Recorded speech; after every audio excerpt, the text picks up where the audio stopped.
தேர்தல் கிடையாது. இந்தியாவில் உள்ள தேர்தல் கமிஷன் என்பது பாஜகவுடைய ஒரு பிரிவாகத்தான் செயல்பட்டு வருகிறது என்றதை முதல்ல நீங்கள் ஆழமாக பதிய வைத்து கொள்ள வேண்டும்.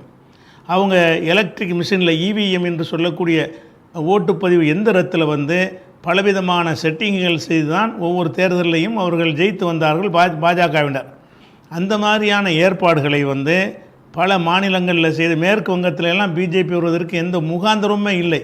தாறுமாறாக வரக்கூடிய வகையில் அந்த மிஷினில் செட்டிங் பண்ணி இன்றைக்கு ஜெயித்திருக்கிறார்கள் என்ற காட்சியை பார்க்குறோம். அந்த மம்தாவுடைய கூட்டங்களுக்கு பிரச்சாரத்துக்கு வந்த கூட்டங்களையும் பிஜேபிக்கு வந்த கூட்டங்களையும் பார்த்தவர்களுக்கு தெரியும் இது செயற்கையான ஒரு வெற்றி, இது நிஜ வெற்றி கிடையாது என்று தெரியும். அதே மாதிரி தான் இங்கே உள்ளதுலேயும் அந்த மாதிரி ஒரு சந்தேகம் இருக்கிறது. மிஷின் வேலை செய்திருக்கக்கூடும் என்ற ஒரு சந்தேகம் இருக்கிறது. அந்த சந்தேகத்துக்கு என்ன காரணம் என்று சொன்னால், இந்த விஜய் அவருக்கு ஒரு பூஸ்ட் மாதிரி கூட்டங்கள்லாம் கூடுவதை காட்டுறதை கடைசி கட்டத்தில் அதிகமாக காட்டினார்கள். காட்டிய பிறகு அதை பற்றி முகநூல்களில் விஜய் தான் வருவார் என்பது போன்ற கருத்துருவாக்கத்தையெல்லாம் உண்டாக்கினார்கள். இப்படி உண்டாக்கினாலேயே அது மாதிரி ஏதோ செட் பண்ண போகிறாங்க, திமுக ஒழிக்கணும், பிஜேபி ஒரு சின்ன ஒரு அளவில் தாவேக்காவை சின்ன அளவில் ஜெயிக்க வைத்து நம்முடைய கண்ட்ரோலில் வைத்து கொள்ளணும் என்கிற ஒரு நோக்கத்தோடு சில வேலைகள் செய்திருப்பதற்கு அதிக வாய்ப்பு இருக்கிறது. அதனால தான் இங்கே அளவுக்கு புதுச்சேரியில் வரலையில், புதுச்சேரியில் பாண்டிச்சேரியில் விஜய் இதே மாதிரி வர வேண்டியதானே, வரல. ஏன்னுட்டா தேவையில்லை, அவர் அங்கே அவங்களுக்கு பிஜேபிக்கு இது அவசியம் இல்லை, அவங்க ஆட்சி வரணுங்கிறதுக்காக வேண்டி செஞ்சிட்டாங்க. அதே மாதிரி இன்னும் பல சந்தேகங்கள்லாம் அதில் இருக்கிறது, தனியாக விட்டுருவோம். அது ஒரு ஓரமாக வைத்து கொண்டு பார்த்தாலும் இது ஒரு சரியான முறையில் நடந்த தேர்தல் என்று வைத்து கொண்டால் கூட இதில் நம்ம கலங்க தேவை கிடையாது. இதனுடைய யதார்த்த நிலையை புரிந்து கொண்டோம் என்று சொன்னால் நம்ம விஜய்க்கு இதில் ஒரு பெரிய வெற்றி கிடைக்கல என்று தான் நம்ம எடுத்துக்கொள்ள முடியும்.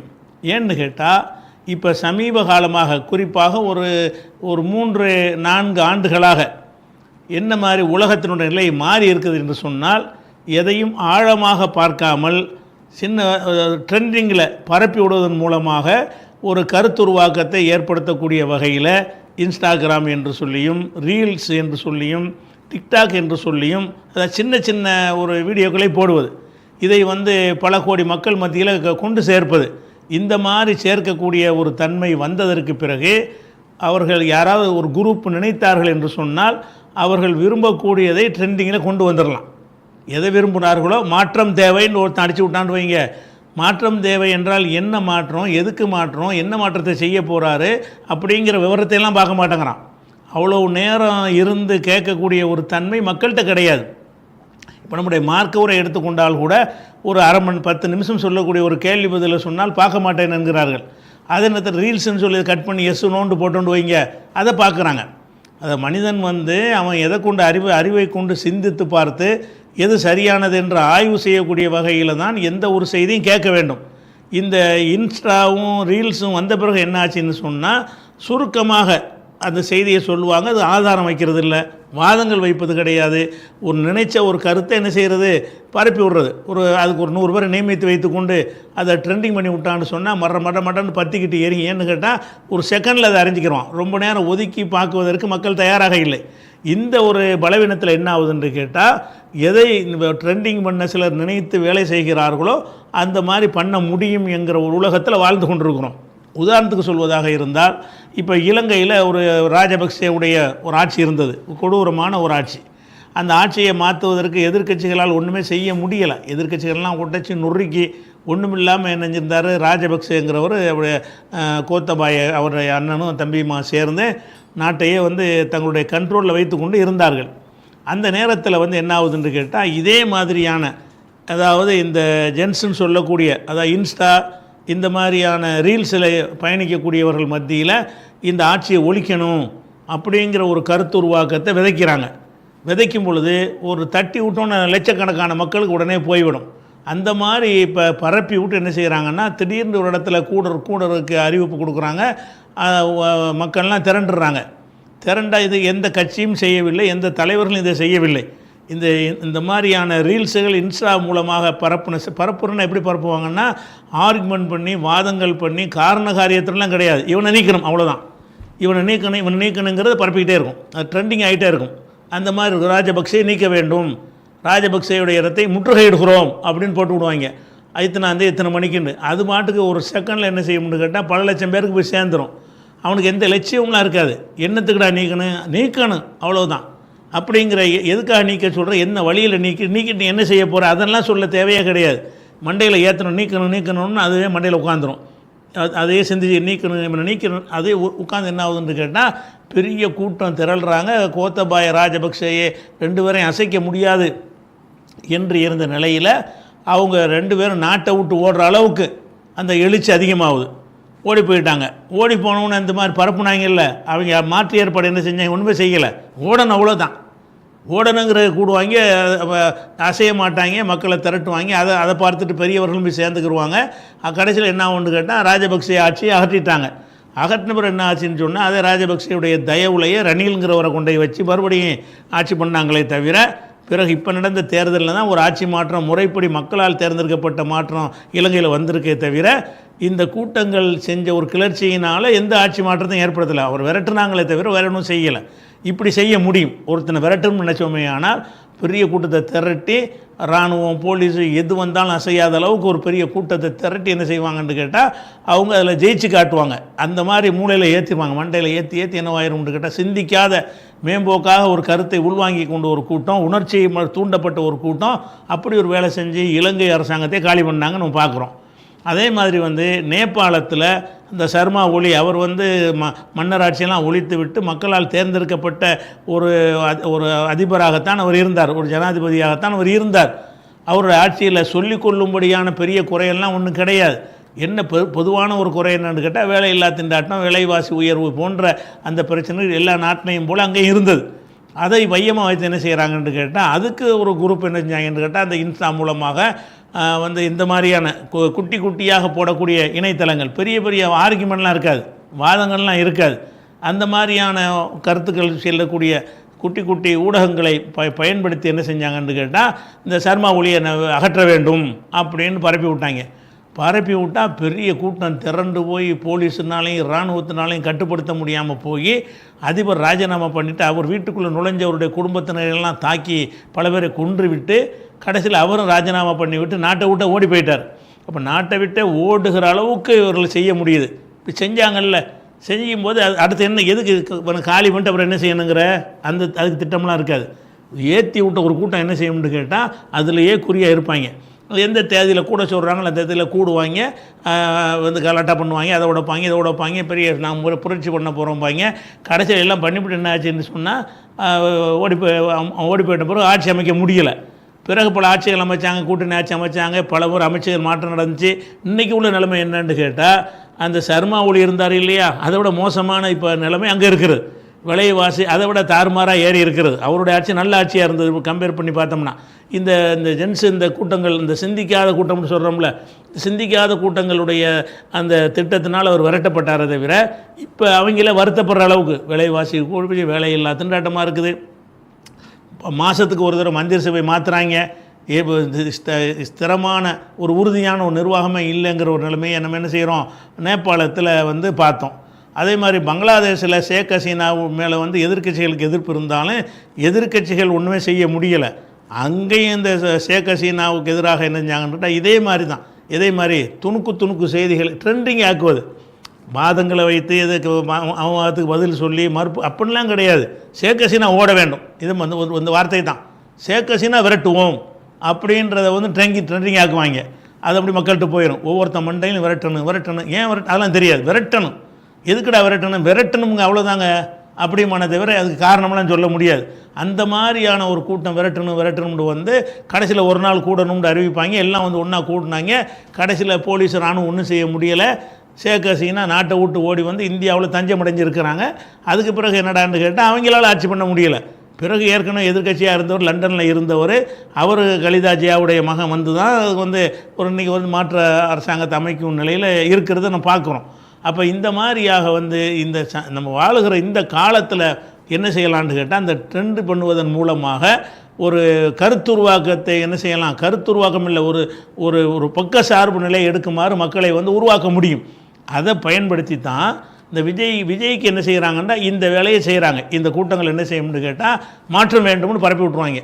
எல்லார் மண்டையில் மாற்றம் எதுக்கு வேணும், இப்போ உள்ள ஆட்சியில் என்னென்ன குறை இருக்குது, அந்த குறை நீ என்னென்ன செய்ய போகிற, எப்படி அதை மாற்றுறேன்னா என்னத்தை மாற்ற நினைக்கிறேன், அதெல்லாம் மாற்றம் வேண்டும் அப்படின்னு சொல்லி, அதுவும் ஒரு சினிமாவில் நடித்து ஒரு ஹீரோன்ற பேரில் பிரபல்யமாக இருக்கும் பொழுது அவனுக்குண்டே சில ஒரு 100-100க்கு மேலே ஆட்களை வேலைக்கு வச்சுருக்கிறாங்க இந்த ட்ரெண்டிங் பண்ணுவதற்கு. யார் இந்த விஜய் ரசிகர்கள் அந்த சினிமாவை ட்ரெண்ட் பண்ணுறதுக்காக வச்சுருக்கிற மாதிரி என்ன செய்கிறான், மாற்ற வேண்டும் மாற்ற வேண்டும் மாற்ற வேண்டும்னு ஒன்று என்ன எல்லார் மண்டையில் மாற்ற வேண்டும் தான். அதே மாதிரி விஜய்க்கு அநியாயம் செய்கிறார்கள் அப்படின்னு பரப்பி விடுவாங்க. என்னடா அதெல்லாம் என்னை அநியாயம் செய்கிறார்கள், என்னை நசுக்கிறார்கள், என்னை ஒழிக்கிறார்கள்னு பரப்பி விடுவானா, அது போய் உட்காந்துரும். இப்படியே மக்கள் மத்தியில் போன உடனே என்ன ஏதுன்னு சிந்திக்காமல் விளங்கக்கூடிய ஒரு கூட்டம் இருக்குல்ல, நேபாளில் மாதிரி, இலங்கையில் மாதிரி, பங்களாதேஷில் மாதிரியான ஒரு நிலையில் தான் ட்ரெண்டிங் பண்ணினாங்க. ஆனால் அந்த மாதிரியான அளவுக்கு உள்ள ரிசல்ட் வரல. முக்கியமாக நீ கவனிக்கணும், இலங்கையில் ஏற்பட்ட மாதிரி வராது. என்ன செய்யணும், 234 தொடச்சிக்கிட்டு வரணுமா இல்லையா? 234 தொகுதிகளையும் கூட அதிமுக சுத்தமாக டெபாசிட் இலக்கை செஞ்சு காலி பண்ணி நாட்டை விட்டு ஓடுற மாதிரிலாம் ஏற்படுத்தினாங்கல்ல. அந்த மாதிரியான ஒரு தாக்கத்தை ஏற்படுத்த முடிஞ்சான்னு சொன்னால் அந்த ஜென்ஸ் வேலை தான் செஞ்சாங்க. அதே வழிமுறையை தான் ட்ரம்புக்கு அப்படி தான் செஞ்சாங்க. இந்த மாதிரி இன்சா மூலமாக பரப்பி விட்டு ஒரு நல்லாட்சி தருவார்னு பரப்பி விட்டு என்ன செஞ்சாங்கன்னா அவரை கொண்டாந்து தேர்ந்தெடுத்து 50 பேர் இன்றைக்கி 62% பேர் எதிராக வாக்களிக்கிறான். நாங்கள் இவரை திருப்தி அடையலை, ஒரு நல்ல ஒரு அதிபர் இல்லைன்னு அமெரிக்காவில் சொல்லக்கூடிய ஒரு காட்சியை பார்க்குறோம்.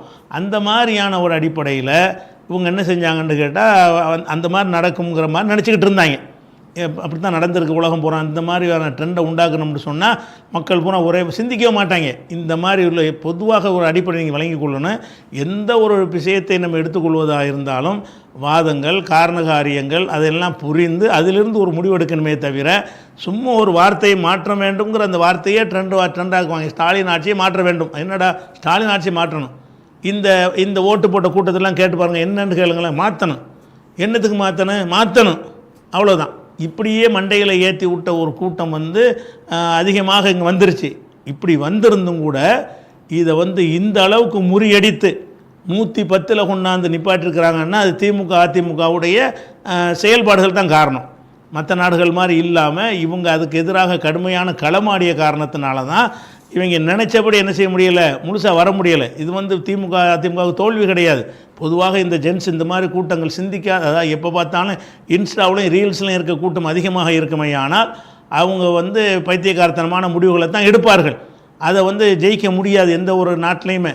ஆனால் இங்கே அது முடியலை.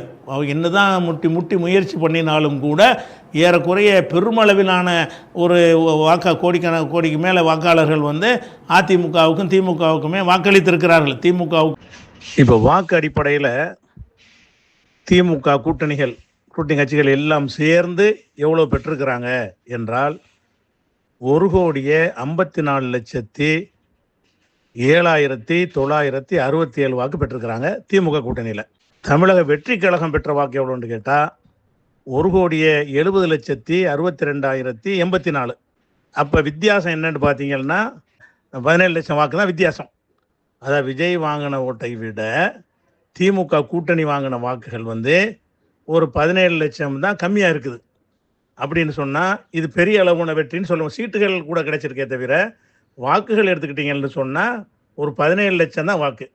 சதவீதம் எடுத்துக்கிட்டிங்கன்னு சொன்னால் 31.57 31% திமுக வாக்கு வாங்கியிருக்கிறாங்க. டிவிக்கே எவ்வளோ வாங்கியிருக்காங்கன்னு கேட்டால் 34.96 35ன்னு வச்சுக்கிறோங்க. அது 31, இது 35. அப்போ இவ்வளோ தான் வித்தியாசம். ஒரு 4.5% தான் வித்தியாசமாக இருக்குது. 3%, ஒரு 3.5% ஓட்டு அவர் கூட கிடைச்சதுனால தான் இன்றைக்கி 106 சீட்டு கிடைக்கே தவிர பெரிய அதல பாதளத்துக்கெல்லாம் போய்விடவில்லை. இவர்கள் ஒரு இந்த ஜென்ஸுகள் மூலமாக வருமுல ஒரு எழுச்சி, அந்த மாதிரியான எழுச்சியும் இவங்க பெறவில்லை என்பதற்கு இந்த வாக்கு உங்கள் பட்டியலில் காட்டியிருக்கிறோம். அதுவே போதுமான ஆதாரமாக இருக்கிறது. அதிமுகவுக்கு மட்டுமே 1,04,00,000 பேர் இருக்கிறாங்க. அப்போ எடப்பாடியும் நல்லபடியாக களமாடினார், அரசியல் பேசினார், ஸ்டாலின் இது மாதிரி பேசினார். அப்போ அந்த அரசியல் புரிதலை மக்கள்கிட்ட ஏற்படுத்திய ஒரு மாநிலமாக இருக்கிற காரணத்தினால தான் எல்லா பக்கத்திலும் ஏற்பட்ட மாதிரியான அந்த பைத்தியக்காரத்தனம் பெருமளவுக்கு போகலை. பைத்தியக்கார கூட்டம் இருக்கிறது. அது பெருமளவில் போணுச்சான்னா பெருமளவில் போகலை. இதை நம்ம விளங்கி கொள்ள வேண்டும். அதனால் எப்படி நடந்துச்சு எப்படி இது நடந்துச்சுன்னு ஆச்சரியப்பட தேவையே இல்லை. இப்படி ஒரு கூட்டத்தை உருவாக்கி இருக்கிறோமா இல்லை இருக்கிறானா இல்லையா நாட்டில்? மார்க்க விஷயத்தை சொன்னால் கூட ரீல்ஸை தான் பார்க்குறாங்கிறான். ரீல்ஸில் ஒரு வாதம் இருக்காது, ஒரு ஆதாரம் இருக்காது, ஒருத்தருடைய கருத்து மட்டும்தான் அதில் இருக்கேன். அதை போய்கிட்டு நான் கேட்குறானே தவிர முழுசாக ஒரு விஷயத்தை விலைக்கு சொன்னோம்னா கேட்க மாட்டேங்கிறான். அப்போ மக்கள் நேரத்தை ஒதுக்கி புரிந்து அறியணுங்கிற நிலையை மாற்றி ஃபேஸ்புக்கு யூடியூப் மாத்திர இருந்த காலத்தில் ஒரு வீடியோ 2 மணி நேரம் 3 மணி நேரம் வீடியோலாம் போடுவோம். 3 மணி நேரம் வீடியோவையும் பார்ப்பார்கள். யூடியூப்பில் 1/2 மணி நேரம் வீடியோலாம் பார்ப்பார்கள். இப்போ உள்ள என்ன மாதிரி நிலையில் மாறிவிட்டார்கள் என்று சொன்னால், ஒரு நிமிஷத்தில் என்ன சொல்லு, ஒரு நிமிஷத்தில் என்ன சொல்ல முடியும், 3 நிமிஷத்தில் என்ன சொல்ல, ஒன்றுமே சொல்ல முடியாது. வாதங்கள்லாம் வைக்க முடியாது. நான் நினைக்கிற கருத்தை சொல்லலாம், அவ்வளோதானே தவிர அது எப்படி சரி அது எப்படி தவறு அது அப்படிங்கிறத விலைக்கு சொல்லணுமா இல்லையா? அதையெல்லாம் கேட்குறதுக்கு தயாராக இல்லை. இன்றைக்கி மக்களுடைய நிலைமை எப்படி இருக்குன்னு கேட்டால், மூளையை செலவழிக்க சிந்தனையை செலவழிக்க தயாராக இல்லை. சிந்தனையை செலவழிக்காமல் ஏதோ போகிற போக்கில் இந்த வார்த்தையை சொல்கிறியா ஏதாவது சொல்கிறியா கேட்டுக்கிறேன். 1 நிமிஷத்தில் ஏதாவது சொல்கிறதா சொல்லு, 2 நிமிஷத்தில் ஏதாவது சொல்கிறதா சொல்லு கேட்குறேன். அதுக்கு மேலேயெல்லாம் சும்மா 10 நிமிஷம்லாம் பேசுனீங்கன்னா நான் கேட்க மாட்டேங்கிற அளவில் பெருமளவிலான கூட்டம் இருக்கிறார்கள். அந்த கூட்டங்கள் எல்லாம் தான் விஜய்க்கு வாக்களித்தவர்கள். விஜய்க்கு வாக்களித்தவர்கள்லாம் என்னென்னு கேட்டால், அவர்கள் சிந்தித்து பார்த்து விளங்கி செய்கிறவங்க கிடையாது. அதனால தான் எஸ்ஐஆருக்கு போராட்டம் பண்ணுறாங்க. எஸ்ஐஆரில் விஜய் சொன்னார் வந்தவங்கிறாங்க. எஸ்ஐஆர்னா என்னென்னு கேட்டால், இல்லை எஸ்ஐஆர் தான். எஸ்ஐஆர்னா என்னங்க அப்படின்னு, இது எஸ்ஐஆருக்கு எதுக்குங்க போராடுறீங்க, எல்லாம் திமுக செஞ்ச சதிப்பாங்க. அதை திமுக செஞ்ச சதின்னு மண்டையில் எத்தனை அதை சொல்லிட்டு இருப்பாங்களே தவிர, அந்த விஜய் கட்சியில் இருக்கக்கூடிய எவனுக்குமே மூளை கிடையாது. இன்றைக்கி இந்த வாக்களித்தவர்கள்லாம் மூளையை செலவழிக்காதவர்கள். அதில் இன்னும் சொல்ல போனால் தௌஹீது சிந்தனையில் உள்ளவனு இந்த மாதிரி முட்டா பையன் இருக்கிறான். பல பகுதிகளில் பார்க்குறோம். தௌஹீதுன்னு சொல்லிக்கிறானுவோ, ஒரு விஷயத்தை மார்க்க விஷயமாக இருந்தாலும் அலசி ஆராய்ந்து விளங்கணுங்கிறதெல்லாம் கடந்து விட்டு என்ன செய்கிறான், இந்த ட்ரெண்டிங்கில் வரக்கூடியதை மூளையில் ஏற்றிக்கிறான். இதை பார்க்கவே கூடாது. சொல்லப்போனால் இந்த ரீல்ஸ் இதெல்லாம் யார் பார்க்கணும்னு கேட்டால், அது உரிய முறையில் வளர்கிறாங்க. சரியாக சொல்கிறான், தப்பாகவும் சொல்லுவான், நம்ம அலசி ஆராய்ந்து முடிவெடுப்போம்னு சொல்லக்கூடியவர்கள் தான் இந்த இன்ஸ்டா ரீலையெல்லாம் பார்க்கணுமே தவிர, அப்படி இல்லாமல் அதை அப்படி சொல்கிறதெல்லாம் பரப்பக்கூடியவனாக, மண்டையில் ஏற்றுறவனாக, அதை லைக் பண்ணக்கூடியவனாக, அது ஃபாலோவர்ஸாக மாறிட்டான்னு சொன்னால் அவனுடைய சிந்தனை பூரா அந்த மாதிரி தான் இருக்குமே தவிர எந்த விதமான ஒரு புரிதலுமே அவங்களுக்கு இருக்காது. இப்போ எடுத்துக்கிறங்க, விஜய் என்ன சொல்லி இந்த ஆட்சியை கேட்டார், மாற்றம் வேணும், தீய சக்தி, மன்னராட்சி, இப்படி இந்த வார்த்தையை மட்டும் மண்டையில் ஏற்றி விட்டாங்க. அது மட்டும்தான் மண்டையில் நிற்கிறதே தவிர, இந்த ஆட்சியில் என்ன நடந்துச்சு, இதுக்கு முந்தின ஆட்சியில் நடந்துச்சு, இந்த ஆட்சியில் என்ன குறை, இது வேணான்னு சொல்கிற அளவுக்கு ஏதாவது நடந்து இருக்குதா, அதை விட மேலாக இவர் எப்படி கொண்டு வருவார், இப்படியெல்லாம் அலசி ஆராய்ந்து முடிவெடுத்தாங்களான்னு அப்படிலாம் எடுக்க கிடையாது. அப்போ அந்த மாதிரி அதில் வேட்பாளர்களாக இருந்தவர்களாக இருந்தாலும் சரி தான், அது கீழே ஓட்டு போடுற மக்களாக இருந்தாலும் சரி தான், அவர்கள்லாம் என்ன மாதிரி மக்களாக இருப்பாங்கன்னு கேட்டால் எந்த ஒரு அரசியல் புரிதலுமே இருக்காது. விஜய் வரணும் அவ்வளோதான், விசிலுக்கு போடணும், அவ்வளோ. வேட்பாளர் யாருன்னு தெரியாமலாம் போட்டிருக்காங்க நிறைய இடங்களில். அதனால் நம்ம என்ன விளங்கணும்னு கேட்டால், இந்த மாதிரி கிறுக்கு கூட்டங்கள் வேறு பகுதிகளெல்லாம் என்ன மாதிரி செஞ்சாங்களோ அந்த மாதிரி செய்யாமல் திமுக அதிமுக தடுத்து நிறுத்தியிருக்கிறாங்க. ரெண்டையும் சேர்த்திங்கன்னா இதான் மெஜாரிட்டி சொல்ல போனால். திமுகவும் அதிமுகவும் சேர்ந்துச்சின்னு சொன்னால் விஜய் கம்மியாகிடுவார். அப்போ அந்த மாதிரி 234 108 போனால் மீதி உள்ளதெல்லாம் இவங்கள்ட்ட தான் இருக்குது. ரெண்டையும் சேர்த்திங்கன்னா அப்போ 2 திமுக அதிமுக சேர்த்து பார்த்தீங்கன்னு சொன்னால் அவர் அதை விட கம்மி, பாதி கீழே தான் இருக்கிறார், பெரிய அளவில் கிடையாது.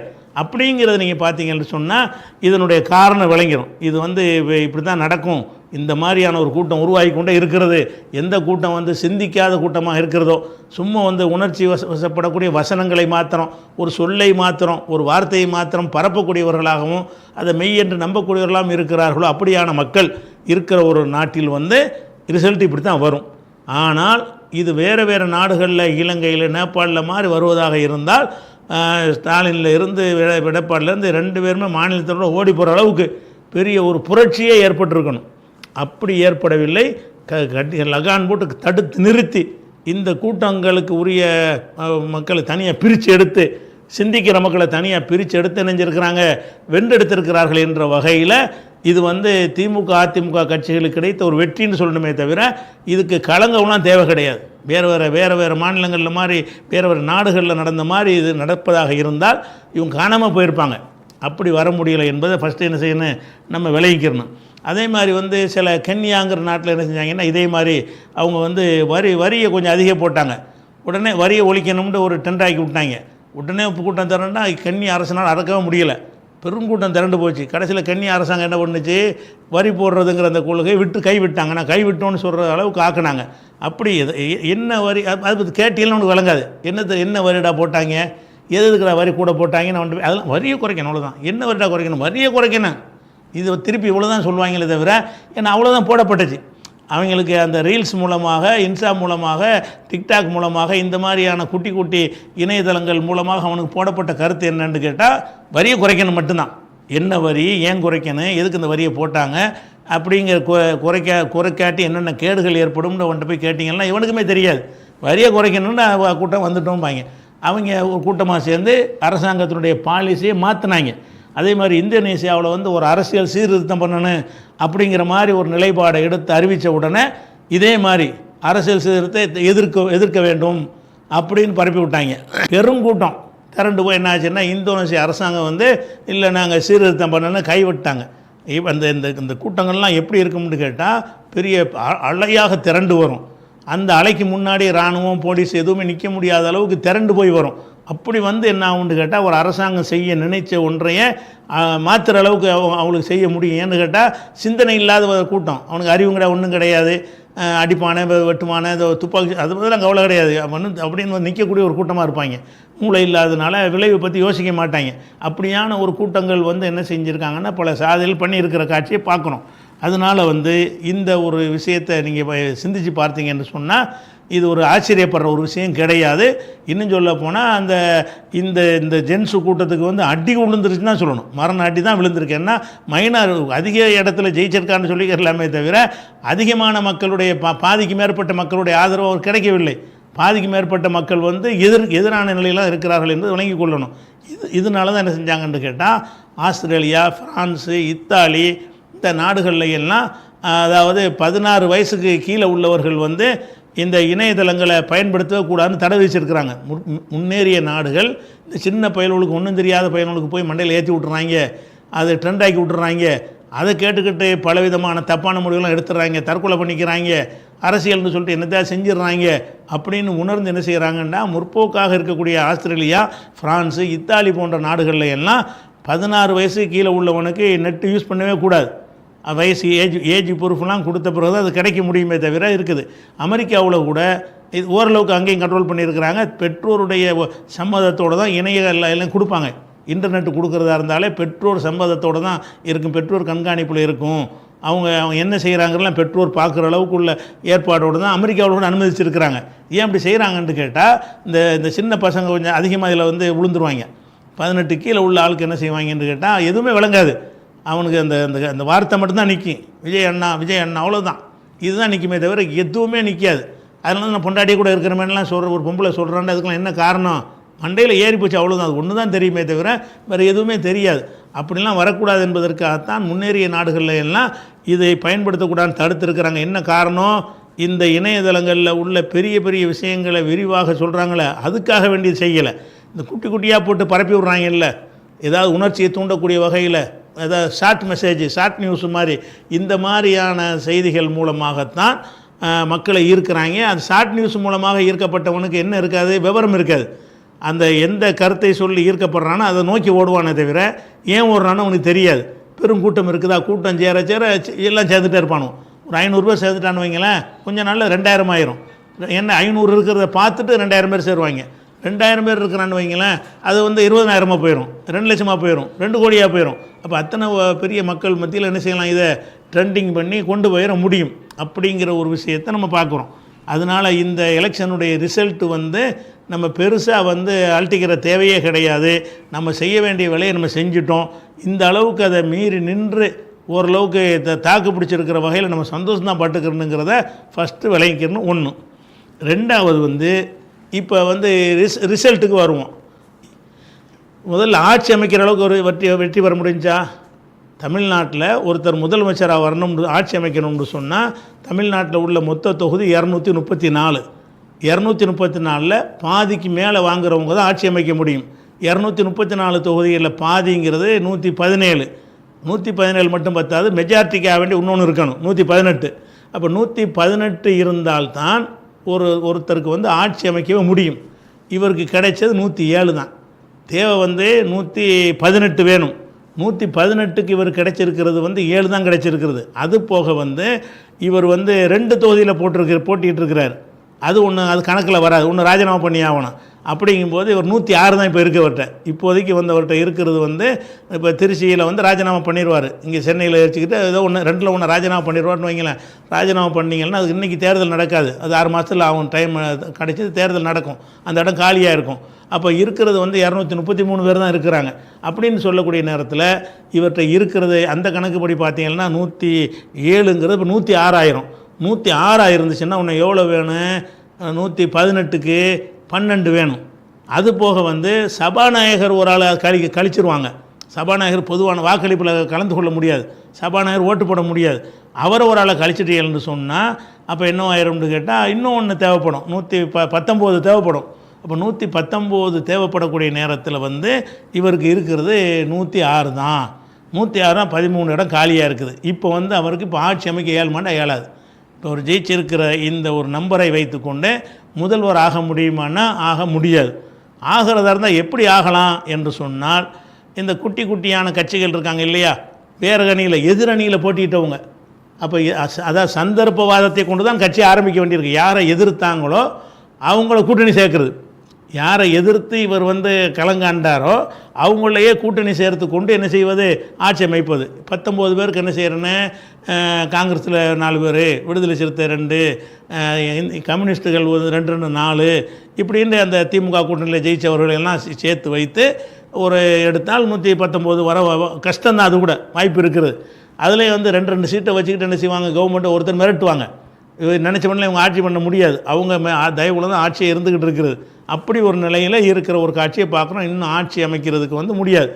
ஆட்சி அமைக்கிறதா குழப்பமில்லாத ஆட்சி அமைக்கிறதா இருந்தால் அவங்க எதை நோக்கி போவாங்க என்று சொன்னால், அதிமுகவோட கூட்டணி வைப்பதற்கு உனக்கு துணை முதல்வர் எடப்பாடிக்கு தர்றேன் அப்படின்னு சொல்லி அதிமுகவோட கூட்டணி வைப்பதற்கான வாய்ப்பு இருக்குது. அப்படி அதிமுகவோட கூட்டணி வைத்து ஆட்சி அமைப்பாரையானால் அதை நீங்கள் இவ்வளோ நாள் எதிர்த்ததுக்கு என்ன அர்த்தம்? ஊழல்ங்கிறீங்க. அவனும் ஊழல் தான், அதிமுக ஊழல் தான், ஆனால் அது அட்ரஸ் இல்லாத கட்சின்னு சொன்னீங்க. யார் அட்ரஸ் இல்லாத கட்சின்னு சொன்னீங்களோ அவனே நீங்கள் கூட்டணிக்கு சேர்க்க வேண்டிய ஒரு நிலைமைக்கு வரும். அப்படி ஒரு அழைத்தாரையானால் போவதற்கு அதிமுக தயாராக இருக்கிறது. புன்னையன் கூட அழைத்தால் நாங்கள் பரிசீலிப்போம் அப்படின்னு சொல்லியிருக்கிறார் அதிமுக சார்பில். அப்போ இந்த குட்டி கட்சிகளை கூப்பிட்றதுக்கு பதிலாக அதிமுகவை கூட்டணியில் சேர்த்துக்கிட்டாங்கன்னு சொன்னால், அப்போ 20 மந்திரிகள் போட்டாங்கன்னா அவனுக்கு ஒரு 8 மந்திரி அவனுக்கு போயிடும், 12 மந்திரி தான் இவங்களுக்கு போடுவாங்க. அப்போ இவர்கள் வந்து ஊழலுங்கிறீங்க, லஞ்சம்ங்கிறீங்க, அதிலெல்லாம் ஊறி தலைத்தவர்களாக இருக்கும் பொழுது இவர் என்னத்தை தருவார், என்ன ஆட்சியை தருவார்? எல்லாம் பிச்சுக்கிடுவாங்க. ஓட்டு போட்டவங்களாம் என்ன செய்வான், கிறுக்குத்தனம் பண்ணிட்டோமே, ஒரு சாலிடாக ஒரு ஆட்சி வருவதற்கு நம்ம வாக்களிக்காமல் இந்த மாதிரி தொங்கு சட்டசபைக்கு வாக்களிச்சிட்டமேன்னு என்ன செய்ய? தொங்கு சட்டசபை தான் இது. எம்ஜிஆருக்கு பிறகு என்டிஆருக்கு பிறகு நடந்த புரட்சிங்கிறாங்க. அவங்களாம் ஆட்சி அமைக்கிற அளவுக்கு ஜெயித்தாங்க. என்டிஆர்லாம் ஜெயிச்சாருன்னு சொன்னால் அவங்க தனி மெஜாரிட்டியாக ஆட்சி அமைச்சாங்க. எம்ஜிஆர்லாம் அவர் ஆட்சி அமைக்கிற அளவுக்கு நினைஞ்சார், ஜெயிச்சு கூட்டணிலாம் சேர்க்காம தான் ஆட்சி அமைச்சார். அந்த மாதிரி ஜெயித்தாங்க. அதனோட போய் கம்பேர் பண்ணுறாங்க. அப்படின்லாம் இது வெற்றி கிடையாது. அதோட கூட வெற்றி வர்ற அளவுக்கு உள்ள இந்த ஜென்ஸுங்கிற அந்த குரூப் இருக்கத்தான் செய்கிறது. ஆனால் இவங்க முறியடிச்சிட்டாங்க. திராவிட கட்சிகள் வந்து கடுமையான களமாடி அதிகமான மக்கள்கிட்ட சிந்தனை அடிப்படையில் சிந்தித்து வாக்களிக்கக்கூடிய வகையில் மக்களை உருவாக்கின காரணத்தினால இவருக்கு வந்து என்ன செய்ய முடியலை, ஆட்சி அமைக்க முடியலை. அப்போ இவர் எம்ஜிஆரோடையோ என்டிஆரோடையோ யாரோடையும் ஒப்பிடவே முடியாது. இவர் பெருசாகலாம் வர கிடையாது. அதை ஒரு விஷயத்தை விளைவிக்கணும்.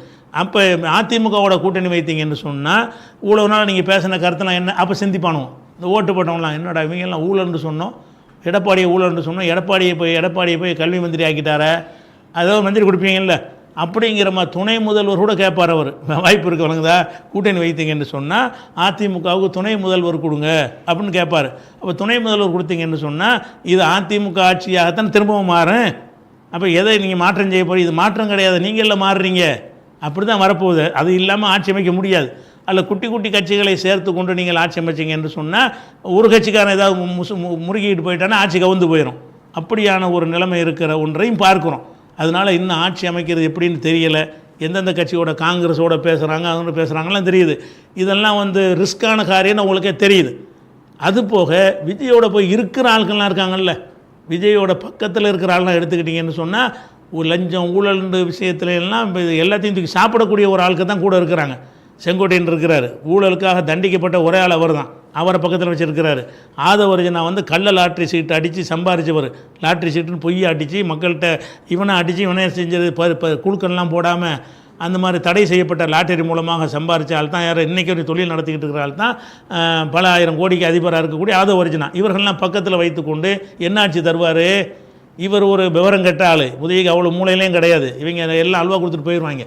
கூட இருக்கிற அம்புட்டு பேர் என்ன செய்வாங்க, ஏமாற்றிட்டு அம்புட்டையும் சுரண்டிட்டு போயிடுவாங்க. இவர் வாட்டுக்கு உட்காந்துட்டு இருப்பார், ஒரு இளவும் தெரியாது.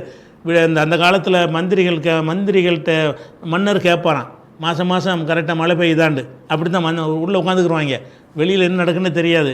மந்திரியே மாதம் மாதம் மும்மாறி மழை பொழிகிறதா அப்படின்ட்டு வந்து கலைஞர் கூட ஒரு வசனம் எழுதியிருப்பார். அந்த மாதிரி மந்திரிகள்கிட்ட போய் மழை எப்போ வந்துச்சான்னு கேட்டு தெரிகிற அளவுக்கு இருப்பாங்கல்ல, அந்த ரேஞ்சில் தான் விஜய் இருப்பாரே தவிர அவருக்கு தூரும் தெரியாது, தலைப்பும் தெரியாது, ஒரு வாதமும் தெரியாது, ஒரு கல்விண்டா என்னென்னு தெரியாது, பொருளாதாரம் என்னென்னு தெரியாது, எந்த ஒரு நாலேஜும் இல்லாத ஒரு ஆள் சும்மா ட்ரெண்டிங்கில் வந்து உட்கார வச்சுப்பிட்டீங்க. அதுக்குரிய திராணி இல்லைங்கும்போது கூட இருக்கிற இவர்கள் தான் இயக்குவார்கள். அதில் வந்து நிர்மல்குமார் மாதிரி ஆர்எஸ்எஸ் ஆழ்வார் உள்ளே இருக்குது. அவரது திருமங்கலத்தில் வச்சு அந்த முருகன் கோயில் பிரச்சனை இருக்கிற இடத்துல கொண்டு நிப்பாட்டி அவரை ஜெயிக்க வச்சுருக்கிறார் நிர்மல்குமாருங்கிறாள். நிர்மல்குமார் யார்? பிஜேபியில் இருந்தவர், அங்கேருந்து அதிமுகவுக்கு வந்தவர், அங்கேருந்து இங்கே அனுப்பிவிடப்பட்டவர் தான் யார்? நிர்மல்குமார். அப்போ விஜயோடு இருக்கிற எல்லாருமே வந்து கபலீகரம் செய்யக்கூடியவர்களாக வந்து இருக்கிற புஷி ஆனந்த், அவர் சாராய கடை அதிபர் பாண்டிச்சேரியில், எல்லாமே ஒரு கரப்ஷனான ஆட்களாக தான் இருக்கிறாங்க. அப்படி ஆட்களை வைத்துக்கொண்டு இவர் என்னத்தை செய்வார்? அதோடு வந்து கூட்டணி வச்சாங்கன்னு சொன்னால் எடப்பாடியோட கூட்டணி வைத்தாலும் முடிஞ்சு போச்சுக்காது. அப்போ இவங்க ஜெயிக்கலை, ஏண்டா ஜெயித்தவங்களுக்கு இப்போ ஆயாச்சு.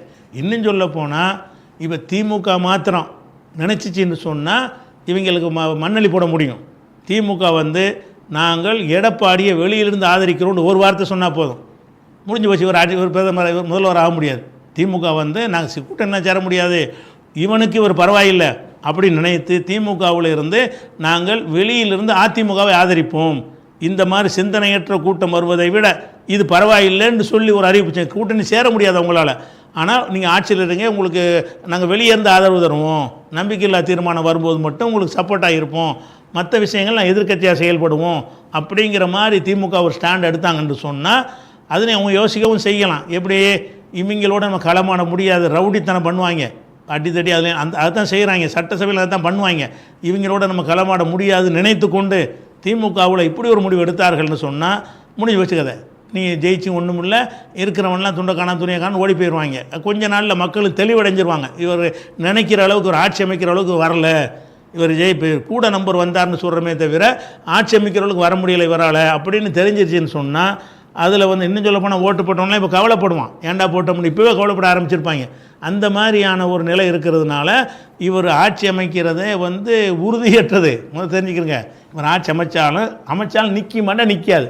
ஏன் சில்லற கட்சியை வச்சு பண்ணான்னு வைங்க, அந்த சில்லற கட்சியை வச்சு பண்ணும் பொழுது அதில் வந்து கவர்னர் என்ன ஒப்புதல் பண்ண விஷயங்கள்லாம் இருக்குல்ல, கவர்னர் கண்ட்ரோலில் வச்சுக்கிட்டு இப்படி எடப்பாடி ஆட்சி படைச்சாங்களோ அதே மாதிரி இவர் வந்து ஆட்சி படைப்பாங்க. தனி மெஜாரிட்டி இல்லையில், மைனாரிட்டியாக இருக்கிறீங்க, மைனாரிட்டியாக இருந்தாலும் பரவாயில்லை, நாங்கள் உங்களுக்கு சப்போர்ட் பண்ணிக்கிறோம், கவர்னர் தானே முடிவு எடுக்கக்கூடியவராக இருப்பார், சட்டசபை கலைச்சி விடக்கூடிய அதிகாரம் அவருக்கு தானே இருக்கிறது, நீங்கள் மைனாரிட்டி இருந்தாலும் பண்ணிக்கிறங்க அப்படின்னு சொல்லி வந்து விட்டுட்டு போகிறதுக்கும் வாய்ப்பு இருக்குது. பல வாய்ப்பு இருக்குது. இவர் கூப்பிட்டு ஆட்சி அமைக்க சொல்லுவாங்க, ஆட்சி அமைச்சு நீங்கள் ஒரு 3 மாதத்துக்குள்ளே மெஜாரிட்டியை உண்டாக்குங்க, மெஜாரிட்டியை காட்டுங்கன்னு சொல்லுவாங்க. அந்த நேரத்தில் மெஜாரிட்டி காட்டுறதுங்கிறது இவங்களோட ஆதரவில் தான் காட்ட முடியும். அல்லது இவராகவே சில கூட்டணிகளை சேர்த்து கொண்டு இவ்வளோ பேர் எங்களுக்கு ஆதரவாக இருக்காங்கன்னு கவர்னரை சந்தித்து சொன்னார்களே, ஆனால் அப்போ ஆட்சி அமைக்க அழைப்பார். எப்படி இருந்தாலும் இவர் தனித்து ஆட்சி அமைக்க இயலுமா? 106 சீட்டை வைத்து 106ல் ஒன்று கழிஞ்சால் சபாநாயகர் 105 சீட்டை வைத்து கொண்டு இவர் எப்படி ஆட்சி அமைக்குவார்? 118 வேணுமே. அப்போ இவர் ஜெயிச்சியும் புண்ணியம் இல்லை அதில் சீட்டில், இவர் சீட்டில் உட்காரவே இவரை போய் சிஎம்னு அழைக்கவே கூடாதுன்னு திமுக நினைச்சார்கள்னு சொன்னால் எடப்பாடியை கூட செஞ்சுட்டு போயிடுவோன்ட்டு செஞ்சாங்கன்னு வைங்க, அவங்க விரும்பின நேரத்தில் கவுத்து விட்டுடலாம்ல, அது ஒரு வசதி இருக்கிறது. அந்த மாதிரி ஒரு அடிப்படையில் என்ன செய்யலான்னு கேட்டால் இப்படி செய்கிறதுக்கும் வாய்ப்பு இருக்கிறது. அதனால் வந்து இவர் ஜெயிக்கவெல்லாம் கிடையாதுங்க. இந்த மாதிரி இளவட்டங்களுடைய இளவட்டம்னு இல்லை, பெரிய ஆளுக்கு யாரெல்லாம் வந்து குறுஞ்செய்திகளில் வந்து ட்ரெண்டிங்கை நம்புகிறார்களோ அது பெரிய ஆளுகளும் இருக்கலாம், பெரிய ஆளாக இருக்கலாம். இல்லை குறுஞ்செய்திகளை நம்பிக்கிட்டு விஷயங்களை பார்க்காம மேலோட்டமாக அந்த வார்த்தைகளை மட்டும் பிடிச்சி கொண்டு ட்ரெண்டிங் பண்ணக்கூடிய கூட்டம் இருக்குது இல்லையா, இந்த கூட்டம் வந்து ஒன்றும் ஜெயிக்க முடியாத ஒரு விஷயத்தை பார்க்குறோம். அடுத்ததாக நீங்கள் பார்க்கணும், இவர் ஆட்சிக்கு வந்துட்டாருன்னு வைங்க, வந்துட்டாருன்னு சொன்னால் ஓட்டு போட்டவன் என்ன செய்வான், இவர் சொன்னபடி செய்கிறாரான்னு பார்ப்பான். அவனுக்கு அந்த சொன்னபடி நடக்கலைன்னு தெரிய வரும்போதெல்லாம் கொஞ்சம் கொஞ்சமாக கலண்டு போயிடுவாங்க. உதாரணமாக குடும்ப தலைவிகளுக்கு மாதம் 2500 ரூபா கொடுப்போம்னு சொல்லியிருக்கிறார் தேர்தல் அறிக்கையில். குடும்ப தலைவிகளுக்கு ஏற்கனவே 1000 ரூபா கொடுத்துட்ருக்குறாங்க. திமுக வந்து 2000 தர்றேன்னு சொல்லியிருக்கிறாங்க. 2000 தர்றேன்னு சொன்னாலும் அதற்குரிய திட்டங்கள் வகுத்து கொடுக்குறது கஷ்டமானது தான். அதே கொடுக்குறது சிரமம் என்று தான் எல்லாருமே நிபுணர்கள் கருதுகிறாங்க. இருந்தாலும் 2000 கொடுக்குற அளவுக்கு அவங்கள்ட்ட அனுபவம் இருக்கிறது, அந்த பொருளாதார நிபுணர்கள்லாம் அவங்கள்ட்ட இருக்கிறாங்க, கொடுத்துருவாங்க. இவர் 2500 கொடுப்பேன்னு சொன்னால் எப்படி கொடுப்பார்? அப்போ ஜூன்லேருந்து எதிர்பார்க்க ஆரம்பிச்சிருவாங்க. மக்கள் என்ன செய்வான், 2500 வரும், வரலன்னா என்னவாயிரும், எதிர்ப்பாக போயிடும். அதே மாதிரி வந்து ஒவ்வொரு வருஷத்துக்கும் வந்து இலவசமாக வந்து 6 சிலிண்டர் தர்றேங்கிறார். சிலிண்டர் வந்து நம்ம அரசாங்கத்துறை கஜானாவில் உள்ளது கிடையாது, வெளியில் வாங்கி தான் கொடுக்கணும். சிலிண்டருடைய ஏஜென்சிகளில் இருந்து என்ன நிறுவனங்களில் இருந்து பெட்ரோலிய நிறுவனங்களில் இருந்து வாங்கி தான் கொடுக்கணும். 6 இலவச சிலிண்டர் வாங்கி கொடுக்குறதா இருந்தால் அது ஒரு பெரிய ஆண்டுக்கு ஒவ்வொரு குடும்பத்துக்கும் யாரெல்லாம் சிலிண்டர் யூஸ் பண்ணுறாங்களோ அவங்களுக்கெல்லாம் 6 இலவச சிலிண்டர் கொடுக்குறேன்னு சொன்னால் ஒரு சிலிண்டர் 1000 ரூபான்னா 6 சிலிண்டர் 6000 ரூபா. அதுக்கு நான் ஒரு 6000 ரூபாய்க்கு பட்ஜெட்டில் ஒதுக்க வேண்டியிருக்கும். அது சாத்தியப்படுமான்னு பார்க்கணும். அதே மாதிரி திருமணத்துக்குன்னு நீங்கள் ஒரு கல்யாண மாப்பிள்ளை கொடுக்குறீங்கன்னா திருமணத்திற்கு 1 சவரன் தங்கம், அதே மாதிரி பெண்ணுக்கு மட்டும் தான் கொடுப்பாங்கன்னு நினைக்கிறேன். 1 சவரன் தங்கம்ங்கிறாரு. 1 சவரன் இன்றைக்கி ரேட்டு 1,20,000 ரூபா. ஒருத்தங்க கல்யாணம் பண்ணணும்னு மனு கொடுத்தா நீங்கள் 1,20,000 ரூபா கொடுக்கலன்னு வைங்க, உடனே ஓட்டு போட்டவன் என்ன செய்யுமா, இதுக்காக ஓட்டு போட்டோம், ஏமாற்றி விட்டானே, 1 லட்சம் தர்றேன்டானே, தரலையே, தெரியாமல் ஓட்டு போட்டு நினைப்பானா இல்லையா? அதில் வந்து நீங்கள் கொஞ்சத்திலே விலகிடுவீங்க மக்கள்கிட்ட இருந்து. பிறக்கும் குழந்தைக்கு வந்து தங்க மோதிரங்கிறீங்க. ஒரு குழந்தை பிறந்துச்சின்னு சொன்னால் உடனே என்ன செய்வாங்க, அதை ரிஜிஸ்டர் பண்ணிட்டு உங்களுக்கு தங்க மோதிரத்துக்கு கேட்பாங்க, எப்படி தரப்போகிறீங்கன்னு கேட்பாங்க. தங்க மோதிரம் கிடைக்க, தங்க மோதிரம்னு சொன்னால் ஒரு அரை பவுன்லையாவது கொடுத்தீங்கன்னு வைங்க, அரை பவுனு கொடுத்தாலும் ஒரு 60,000 ரூபா வருமே. ஒரு 1/4 பவுனில் நீங்கள் கொடுத்தா கூட குழந்தை தானே, அப்படி கொடுத்தா கூட 30,000 ரூபா வரும். அதுக்கு பெரிய பட்ஜெட் என்ன செய்யணும் வேணும். அதுபோக இவர் ஸ்டாலின் வந்து இலவச பேருந்துங்கிறது டவுன் பஸ் மட்டும் கொடுத்தாரு, நகர பேருந்துகள். இவர் என்ன பண்ணியிருக்காருன்னு கேட்டால் அரசு பெண்களுக்கு அரசு பேருந்தில் இலவச பயணம். அரசு பஸ்ஸில் போனால் இங்கேருந்து சென்னையிலேருந்து நாகர்கோவிலுக்கு போகிறா இருந்தால் கூட அரசாங்க பஸ்ஸில் பெண்கள் ஏறிக்கலாம், டிக்கெட் எடுக்க வேண்டியதில்லை. ஒரு டிக்கெட்டுக்கு 500-600 ரூபா ஆகும். அந்த மாதிரி பல்லாயிரக்கணக்கான பேர் டிக்கெட் கொடுக்காம போனாங்கன்னு வைங்க. அப்போ பேருந்து வந்து திவாலாகி போயிடும், போக்குவரத்து கழகம் திவாலாகி போயிடும், மூட வேண்டி வந்துடும். உலக வங்கி வந்து எல்லாத்தையும் சீஸ் பண்ணி எடுத்துகிட்டு போயிடுவான். அந்த மாதிரியான ஒரு விஷயம் இருக்குது. அதே மாதிரி குடும்பத்துக்கு 25 லட்சம் மருத்துவ காப்பீடு. மருத்துவ காப்பீடுன்னு சொன்னால் அந்த மருத்துவ காப்பீட்டுக்குரிய காசை வந்து இன்சூரன்ஸ் கம்பெனிக்கு அரசாங்கம் கொடுக்கணும். கொடுத்தா தான் இலவச காப்பீடு. நம்மளை கவர்மெண்ட் காப்பீடு திட்டம் நடத்திக்கிட்டு இருக்கிறாங்க. எந்த ஒரு அரசாங்கமும் வந்து காப்பீடு திட்டம் கிடையாது, தனியார் நிறுவனங்கள் தான் நடத்துகிறாங்க.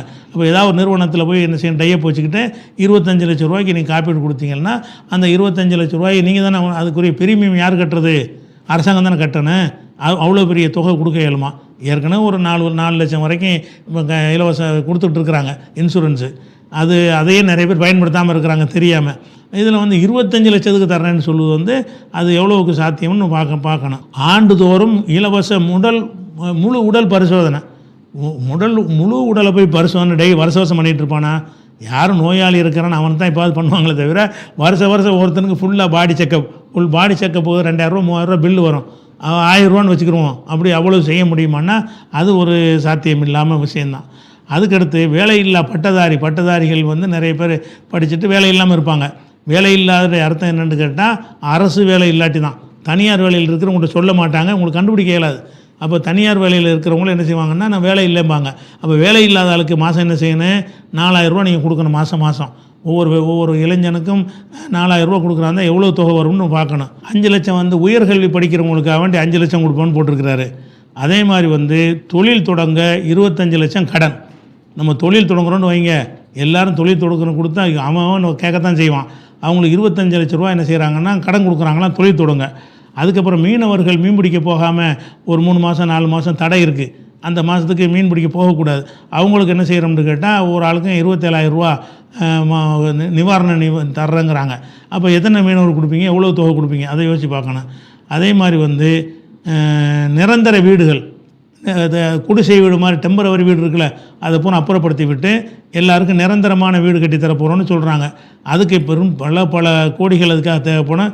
அது எப்படின்னு நம்ம பார்க்க வேண்டியிருக்கு.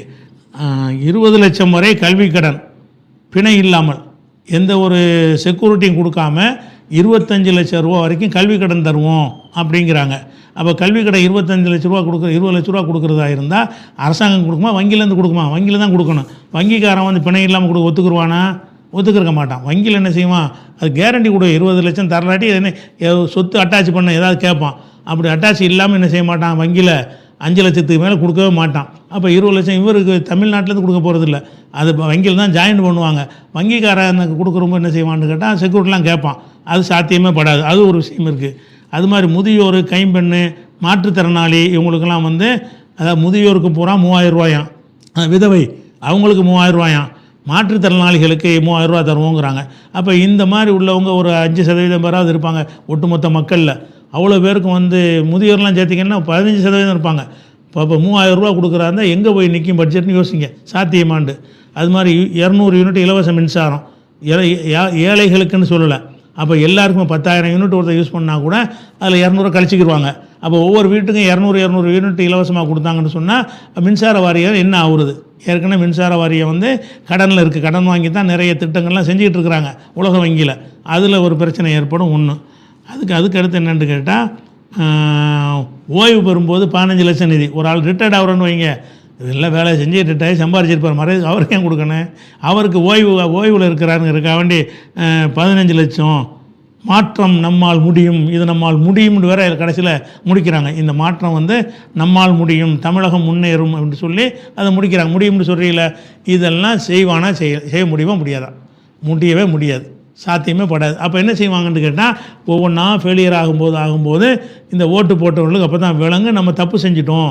அப்போ இவருடைய திட்டங்களை என்ன செய்யணும்னு கேட்டால், சில மாதங்கள்லேயே இவர் சொன்னதெல்லாம் பொய் என்பதை வந்து புரிந்து கொள்வார்கள் மக்கள். அதை ஒரு தகவலாக பதிவு செஞ்ச பிறந்த குழந்தைகளுக்கு வந்து மோதிரம் போடுறேன், தங்க மோதிரம் போடுறேன்னு சொல்லியிருக்கிறாரு. பிறந்த குழந்தைன்னா மொத்த பிறந்த குழந்தை எவ்வளோன்னு தெரியுமா? தமிழ்நாட்டில் ஒரு உதாரணமாக 2024ஆம் ஆண்டு எடுத்துக்கிட்டிங்கன்னு சொன்னால் 8,41,821 குழந்தை பிறந்திருக்கு. அப்போ ஆவரேஜாக ஒரு வருஷத்துக்கு வந்து 8 லட்சம் பிள்ளைகள் பிறக்குது.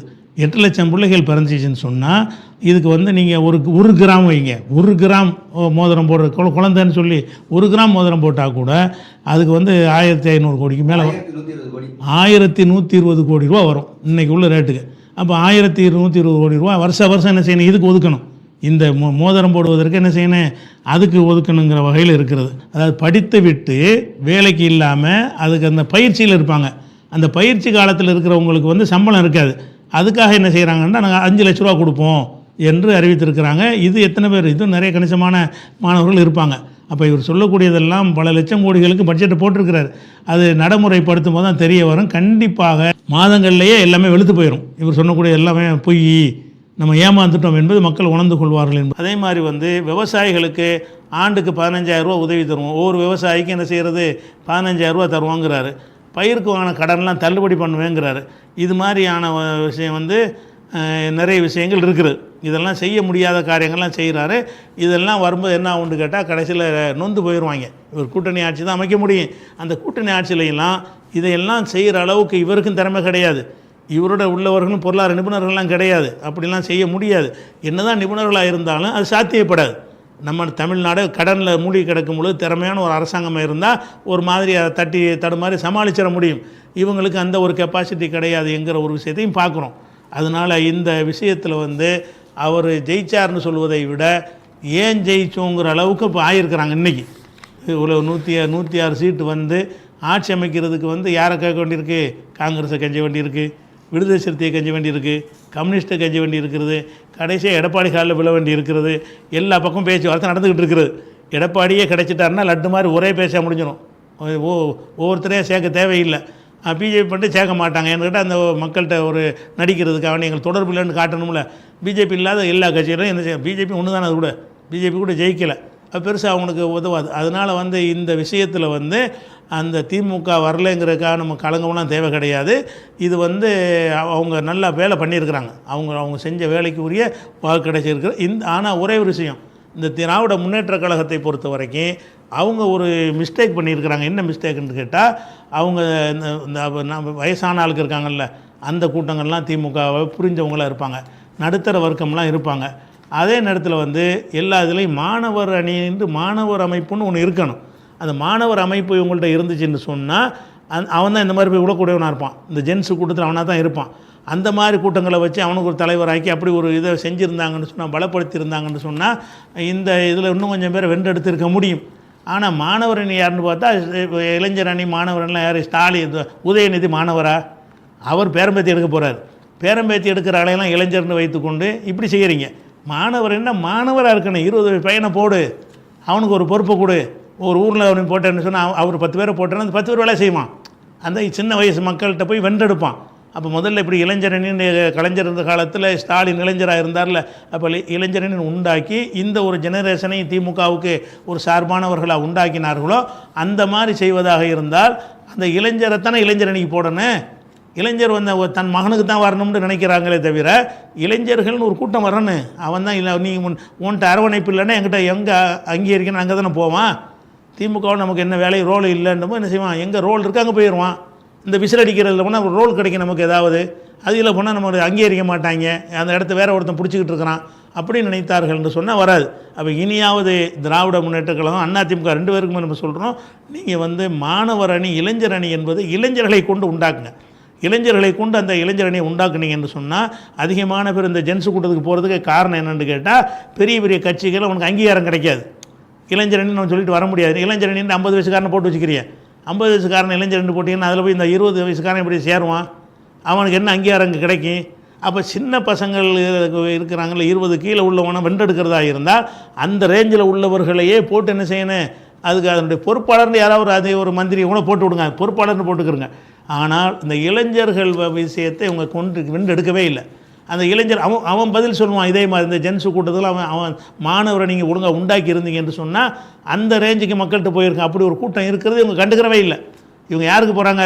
இந்த ரூபாவை நம்ம குடும்ப தலைவிக்கு 1000 ரூபா கொடுத்துட்டோம், குடும்ப தலைவி ஓட்டு போட்டுருவாங்கன்னு நினச்சிங்க. அவங்க மட்டும் இல்லையே, இந்த அரை டிக்கெட் பேரெல்லாம் இருக்காங்களே, அந்த மாணவரணி போட்டிங்க என்று சொன்னால் அவன் அந்த அரை டிக்கெட்டை அவங்க ஊரில் கவர் பண்ணிடுவான். அதிகமானவங்களுக்கு போய் அவன் சைஸில் உள்ளவங்க போய் விளக்கம் கொடுக்கும்போது புரியும் அவனுக்கு.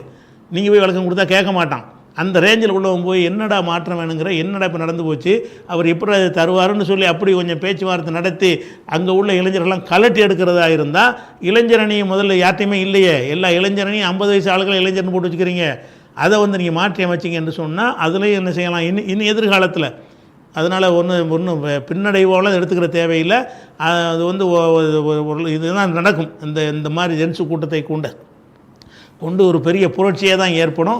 ஆனால் அது ஏற்படாத அளவுக்கு தடுத்து நிறுத்தின வகையில் திமுக அதிமுக வந்து நல்லபடியாக களமாடி இருக்கிறார்கள் என்று தான் எடுத்துக்கொள்ள வேண்டும். இது ஒரு விஷயம்.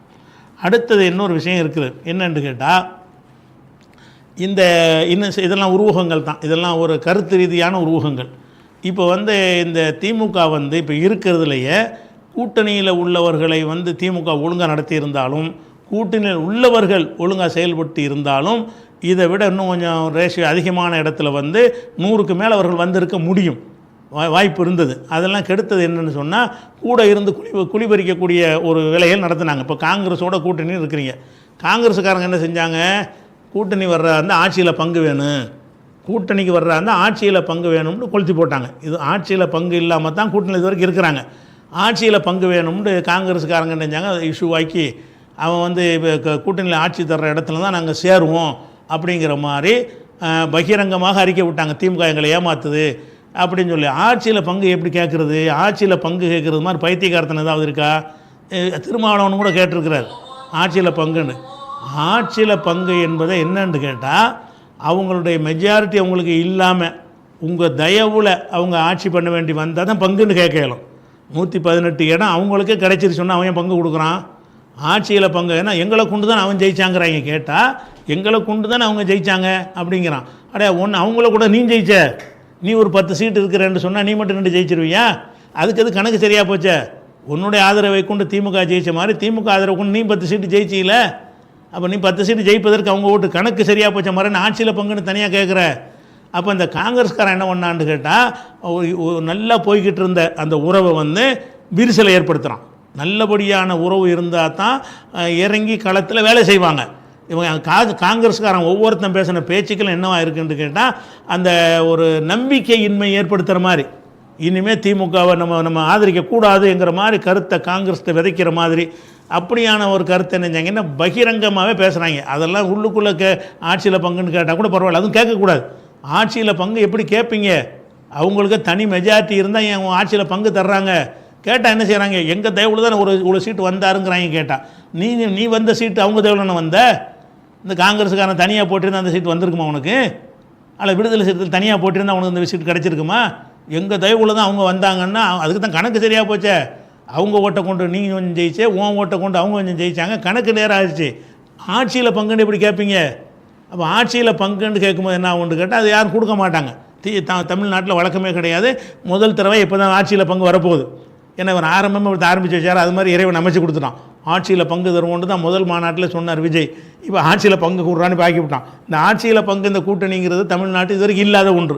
அப்போ இந்த முதல்ல இப்போ தான் வரப்போகுது. அதனால் கொடுக்க மாட்டாங்கன்னு தெரிஞ்சுக்கிட்ட ஆட்சியில் பங்குன்னு போட்டு அது போக என்ன செஞ்சாங்கன்னா அந்த காங்கிரஸுக்காரர்கள் வந்து திமுகவில் இருக்கும் பொழுது விஜயோட போய் கள்ளத்தொடர்பு வச்சார்கள். அங்கே போய் பேசினார்கள் கூட்டணிக்காக வேண்டி. அதில் உள்ள சில தலைவர்கள் பேசினாங்க. இந்த ராஜுவை ஒன்று கூமுட்ட மாதிரி உட்காந்து இன்னும் கண்டுக்கிறாமல் இருந்தார். எதையும் கண்டிக்கலை. இப்படியும் பேசுகிறான் அப்படியும் பேசுகிறான்.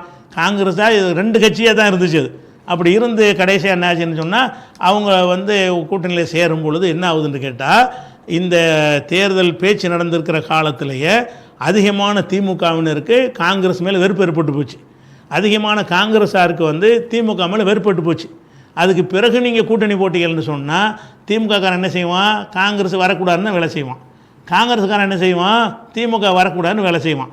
2 பேரும் ஒருத்தனுக்கு ஒருத்தன் கவுத்துவீங்க. அந்த ஒரு மைனஸ்னால தான் இந்த பின்னடைவு.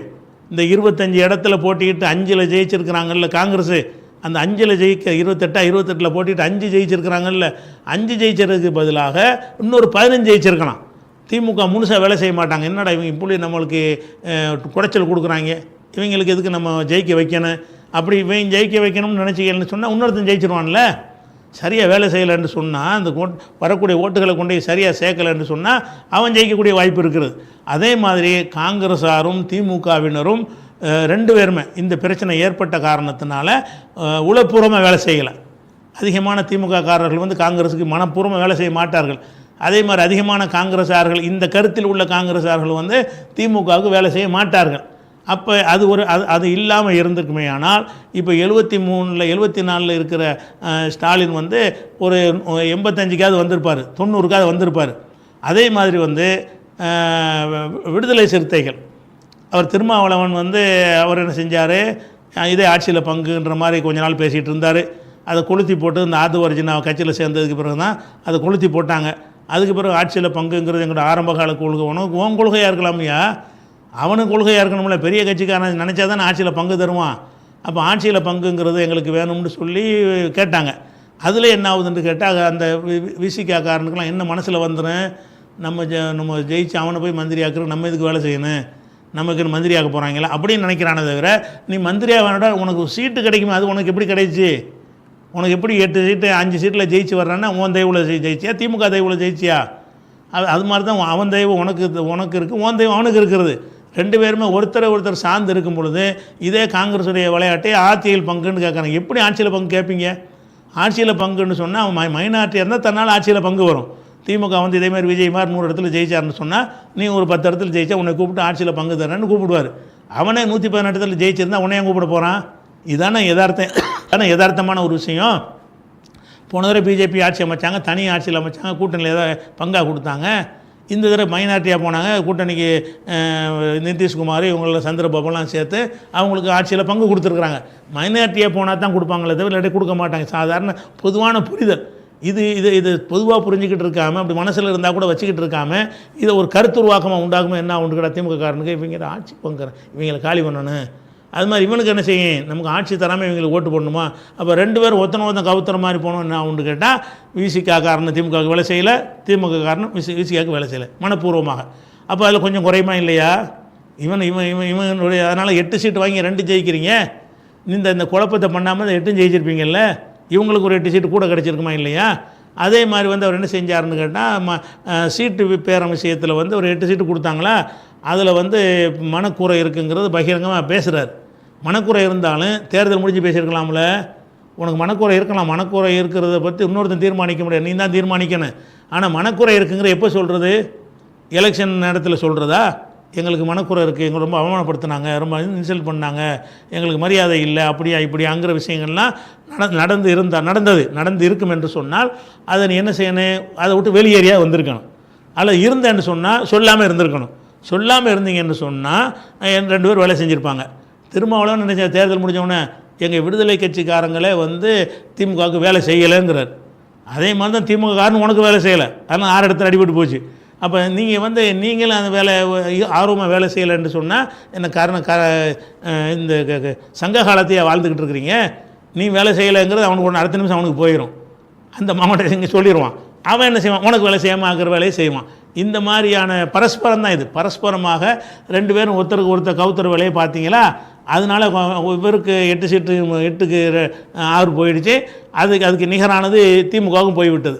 அப்போ கூட இருந்துக்கிட்டு இந்த குழி வரிக்கிற வேலை மாதிரி என்ன செஞ்சாங்கன்னா, இந்த காங்கிரஸும் விடுதலை சிறுத்தைகளும் தங்களுக்கு இத்தனை தான் அதிருப்தி இருந்தாலும் எங்களுக்கு அதிருப்தி இருக்குது, மனக்குறை இருக்குன்னு இப்படி பகிரங்கமாக சொல்லிட்டாங்களோ அந்த நிமிஷமே ஒரு விளைவு ஏற்படும். என்ன ஏற்படும்? திமுகவில் இவங்களை வளர விடக்கூடாதுங்கிற எண்ணம் திமுக தொண்டர்களுக்கு ஏற்படும்.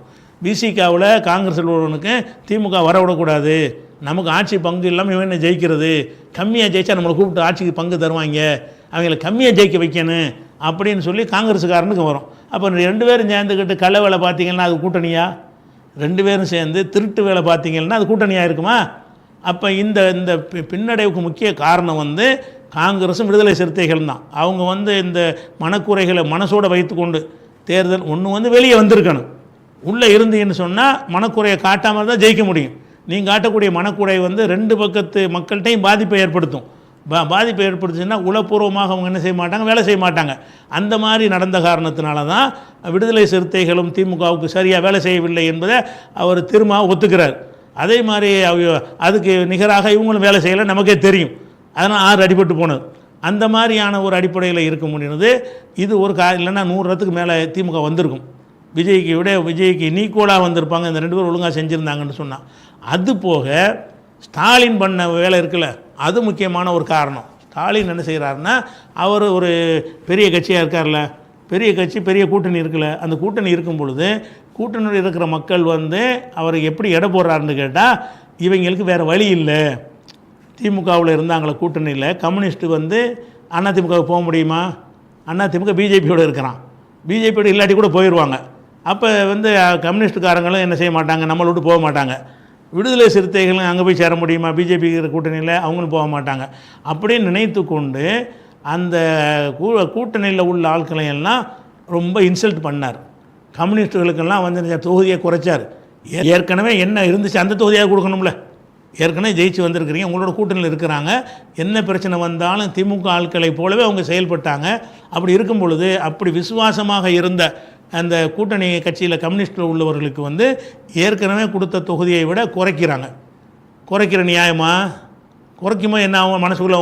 அவங்களுக்கு ஒரு வழி இல்லை. இப்போ அவங்க என்ன செய்கிறாங்கன்னா, கூட்டணி குறைச்சிட்டு போய் எடப்பாடி நம்ம போக முடியும், பிஜேபியில் போய் சேர முடியுமா? நடிகன் சரி வர மாட்டான்னு கருத்தில் வரவங்க இருக்கிறாங்க. அவங்களால விஜயோடையும் போக முடியாது, அவங்களால அதிமுகவில் போக முடியாது. உனக்கு ஒரு வழி இல்லைல்ல, அதனால் நான் கொடுக்குறத வாங்கி. அது என்ன நியாயம்?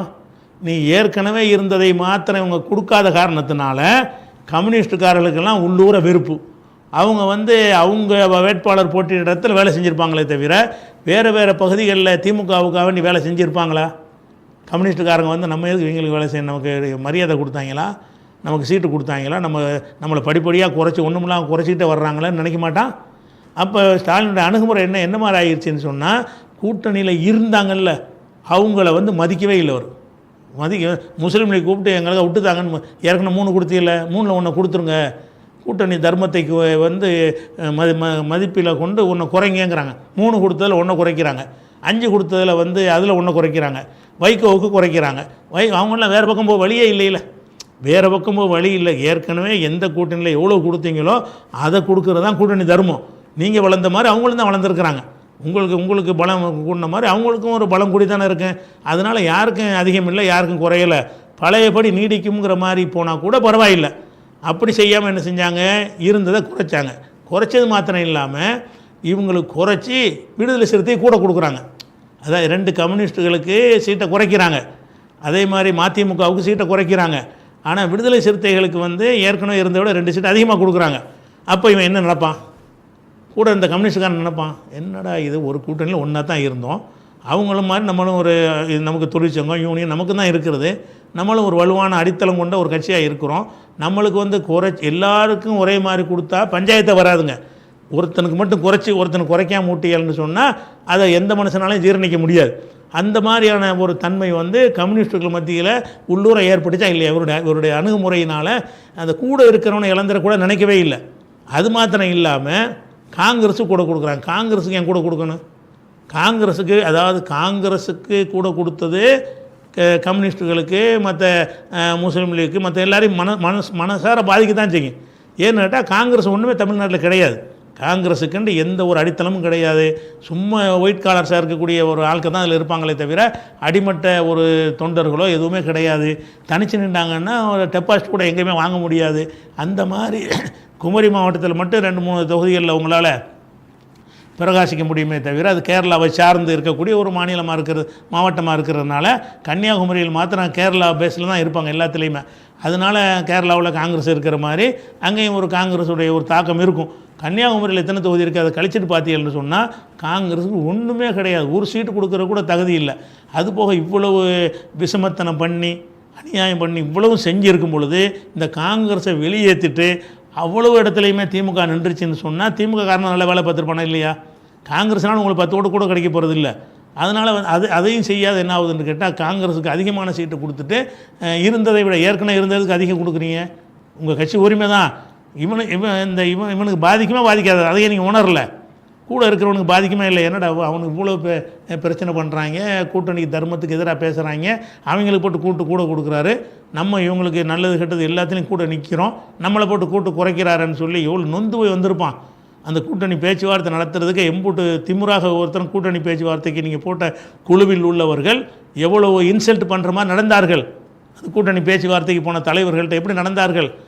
அதெல்லாம் கொஞ்சம் அவனை ஊண்டிங்க பாதிக்கப்பட்டிருக்குமா இல்லையா? அதனால் என்ன ஆச்சுன்னு சொன்னால் கம்யூனிஸ்டுக்காரனும் ஒழுங்காக வேலை செய்ய முடியாது, அது குறையும் கிடையாது. மதிமுக ஒழுங்காக வேலை செய்யலை, விடுதலை சிறுத்தைகள் வேலை செய்யலைன்னு அவர் ஒத்துக்கிட்டார். காங்கிரஸுக்காரனும் சரியாக வேலை செய்யலை. பேரு கூட்டணி திமுக தான் தனித்து தான் நீங்கள் நின்றுருக்கிறீங்க. சொல்ல போனால் தனித்தான் நின்றுருக்கிறீங்க. அம்புட்ட இடத்துலையும் வந்து நீங்கள் அந்த உரிய ஒவ்வொரு சீட்டை அப்படி கொடுத்துருந்தீங்கன்னு சொன்னால் என்னவாயிருக்கும்? தாறுமாற போயிருக்கும். அது எல்லாத்துக்கும் மேலே என்னன்னு கேட்டால் இவர் வேணும்னு தான் செய்கிறாருங்கிறத காட்டக்கூடிய வகையில் பிரேமலதா கூப்பிட்டு என்ன செய்கிறாரு? கொடுக்குறாரு. அது இந்த பிரேமலதா வந்து இந்த கட்சியில் இருந்தவங்க கிடையாது, இந்த கூட்டணியில் இருந்தவங்க கிடையாது, ஆதிலிருந்து பிஜேபியிலேயே போய் இருந்த ஒரு நமக்கு கொள்கை ரீதியாக அவங்க நம்மளோட உடன்பட்ட ஒரு கட்சி கிடையாதுங்கிறது எல்லாருக்கும் தெரியும். அப்படி இருக்கும்போது போன தடவை அவங்களோட பிஜேபியோட சேர்ந்து போட்டிக்கிட்டாங்க. அவங்களுக்கு இது இல்லாட்டி அதுங்கிற எதில் போகிற சிந்தனையில் உள்ளவங்களாக இருந்தாங்க. அப்போ பிரேமலதா கூப்பிட்டு என்ன செய்கிறாருன்னு கேட்டால் இவர் 10 சீட்டு கொடுக்குறாரு. 10 சீட்டு கொடுக்குறது யாருக்கு கொடுக்கல? அதாவது கூட இருக்கிற விடுதலை சிறுத்தைகளுக்கு 10 சீட்டை கொடுக்கல. அவங்களுக்கு நம்மளோட இருக்கிறவங்க பலம்னு எடுத்துக்கிட்டிங்கன்னா பிரேமலதா விட விடுதலை சிறுத்தைகளுக்கு தான் பலம் கூட இருக்குது தொண்டர்கள் பேஸில் வச்சு பார்த்தீங்கன்னா. அப்படி இல்லாமல் இருக்கும் பொழுது அவங்களுக்கு 10 சீட்டை கொடுக்குறீங்க. அந்த 10 சீட்டோடு மட்டும் இல்லாமல் ராஜ்யசபா எம்பி வேறு கொடுக்குறீங்க. ராஜ்யசபா எம்பின்னா கன்ஃபார்மாக எம்பி ஆயிருதில்ல, 6 சட்டமன்ற மாதிரி ஒரு எம்பிங்கிறது 6 சட்டசபைக்கு சமம்னு வைங்களேன். 10-16 ஆகிடுச்சு. அவ்வளோ பெரிய இதை நீங்கள் கொடுத்தீங்கன்னு சொன்னால் என்ன சொல்ல வர்றீங்க? அதாவது என் சீட்டு பற்றாக்குறையாக இருக்குன்னு இவங்கள்ட்ட சொல்லிக்கிறீங்க. பற்றாக்குறையை உள்ளாலும் புதுசாக உள்ளவனே சேர்ப்பானா? சேர்த்துட்டு அதிகமாக கொடுப்பானா? கொடுக்க மாட்டான். எதுக்கு அவர் செஞ்சார்? பார்த்தவங்க எல்லாருக்குமே தெரிஞ்சிச்சு இது வந்து இவங்களுக்கு குறைக்கிறதுக்கு தான் அவங்களுக்கு கூட்டினார். அவர் எல்லாருக்குமே தெரிஞ்சிச்சு. அந்த கூட்டணி உள்ள 50 பேருமே சொன்னாங்க, வெளிப்படையாக சொல்லலை, நட்பு முறையில் பேசக்கூடிய நேரத்தில் அவங்களாம் என்ன சொன்னாங்கன்னு கேட்டால் எங்களுக்கு 1-2 குறைக்கிறதுக்கு தான் வேணும்னு பிரேமலதா கொடுத்துருக்குறாரு. கேட்டால் பிரேமலதா காட்டி குறைக்கிறது. அவங்களுக்கு விஜயகாந்த் கொடுக்க வேண்டி இருக்குது, விஜயகாந்த் கட்சிக்கு தேமுதிகவுக்கு, அதெல்லாம் நீங்கள் ஒன்று குறைச்சிக்கிறங்க அந்த பேரம் பேசுவதற்கு அதுக்கு தான் இதை சேர்த்தாங்களே தவிர அது சேர்க்க வேண்டிய தேவை என்ன இருந்துச்சு? இந்த பிரேமலதாவை சேர்க்க எந்த ஒரு அவசியமே கிடையாது. அப்படி இருந்தால் என்ன செஞ்சாங்க? அவங்களுக்கு 10 சீட்டு கொடுத்தீங்கன்னு சொன்னால் கொடுங்க, உங்கள் கட்சியில் விஷயம் கொடுங்க. 10 சீட்டு யார் கொடுக்குறீங்கன்னு கேட்டால் நீங்கள் இல்லாட்டி எங்கேயும் போயிடுவாங்கல்ல, அவங்களுக்கு கொடுக்குறீங்க. உங்களை விட்டால் எங்கேயும் போக மாட்டாங்க, அவனுக்கு கொடுக்க மாட்டேங்கிறீங்க. உங்களை விட்டால் எங்கும் போகாமல் இருப்பார்கள் அந்த கட்சிகளை நீங்கள் கூட கொடுக்கணும். அப்போ அந்த பிரேமலதாவுக்கு கொடுத்தது வந்து எல்லாத்துக்கும் பாதிப்பு. எதனால் பாதிப்பு? பிரேமலதாவு கொடுத்ததை வைத்து இவங்களுக்கு குறைச்சதுனால. பிரேமலதா கொடுத்ததை காரணம் காட்டி கம்யூனிஸ்ட்டு குறைச்சிங்க, மதிமுக குறைச்சிங்க, முஸ்லீம் லீக் குறைச்சிங்க. எல்லாத்துக்கும் என்ன காரணம் சொன்னீங்க? புதுசாக கூட்டணி வந்திருக்கிறாங்க, அவங்களுக்கெல்லாம் கொடுக்க வேண்டி இருக்குல்ல. அப்போ புதுசாக வர்றவனுக்கா நீங்கள் கொடுப்பீங்க, கொள்கை இல்லாதவனுக்கு கொடுப்பீங்க, அவனுடைய சக்திக்கும் வலிமைக்கும் மேலே கொடுப்பீங்க, எங்களை வந்து குறைப்பீங்களா அப்படின்னு உள்ள நினைப்பான்னு நினைக்க மாட்டானா. மனப்பூர்வமான ஈடுபாடு இருந்தால் தானங்க கூட்டணிக்காரன் வேலை செய்வான்.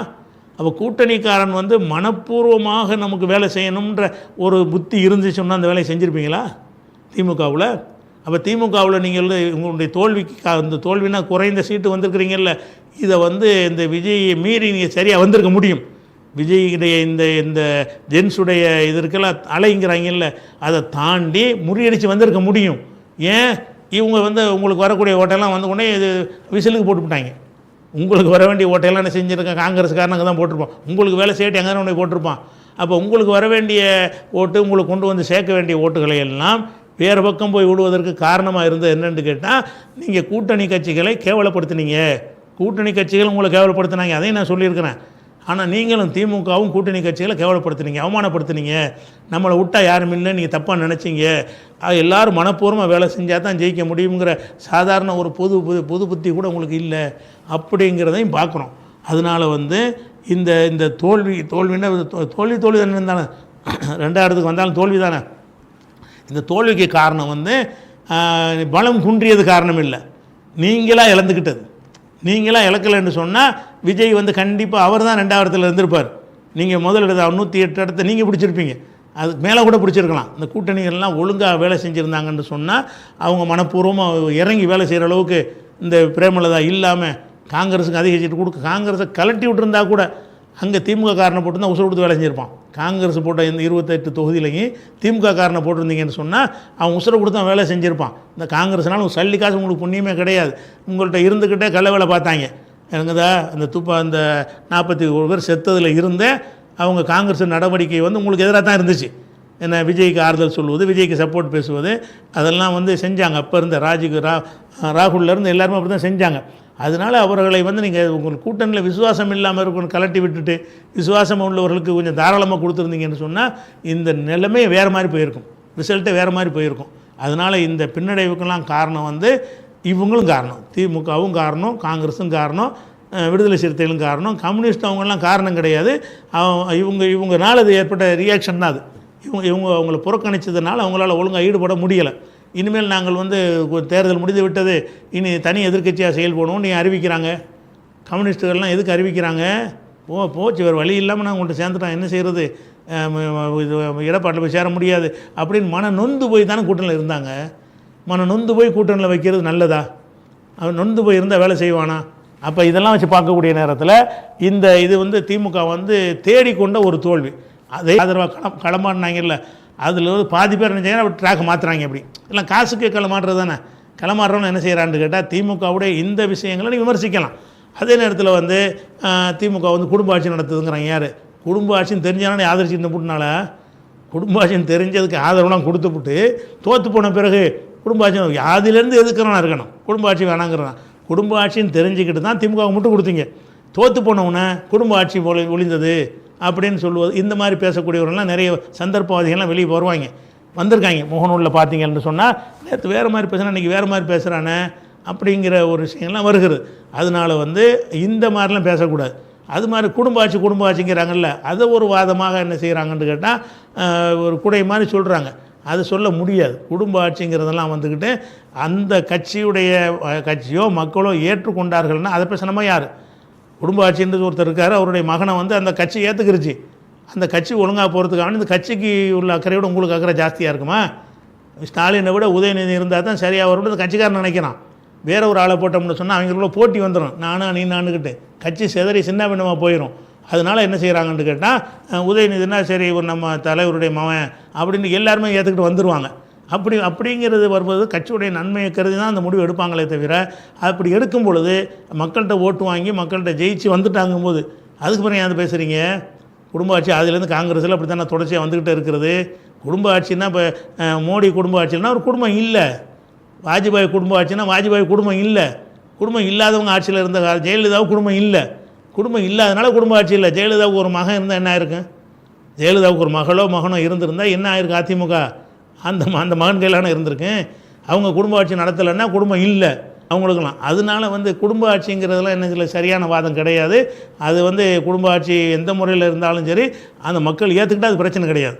அவங்க அந்த கட்சியை காப்பாற்றுறதுக்கு எது நல்லது நினைக்கிறாங்களோ அதுதான் செய்வாங்க. அதனால் அண்ணா ஆரம்பித்த கட்சி, அண்ணாவுடைய குடும்பம் இருக்காங்கன்னா அது அந்த திமுகலாம் அழிஞ்சு போய் ஜீரோவில் வந்த பிறகு கருணாநிதி தானே கட்டி எழுப்பி கொண்டு வந்தார். அந்த திமுக தான் கம்ப்ளீட்டாக ஜீரோவில் வந்து நிப்பாட்டார் எம்ஜிஆர். அதுக்கு பிறகு அந்த திமுகவை ஆக்கி கொண்டு வந்தெல்லாம் யார்? கருணாநிதியுடைய உழைப்பை கொண்டு தான் அது என்ன செஞ்சு இவ்வளோ தோல்விக்கு பிறகு திரும்ப கொண்டு வந்திருக்கிறார். கொண்டு வரும்பொழுது நம்ம உருவாக்கின இயக்கம் நம்ம பையன் இருந்தால் ஒழுங்காக இருக்குன்னு நினச்சாருன்னா தப்பு கிடையாது. அப்படி தான் எல்லோரும் நினைக்குவாங்க. எல்லா கட்சிகள்லையும் இப்படி ஒன்று இருக்குது. யார் குடும்ப ஆட்சியில் பேசுகிறாங்களோ அவங்க எல்லாம் குடும்பம் இல்லாதவங்கள இருப்பாங்க.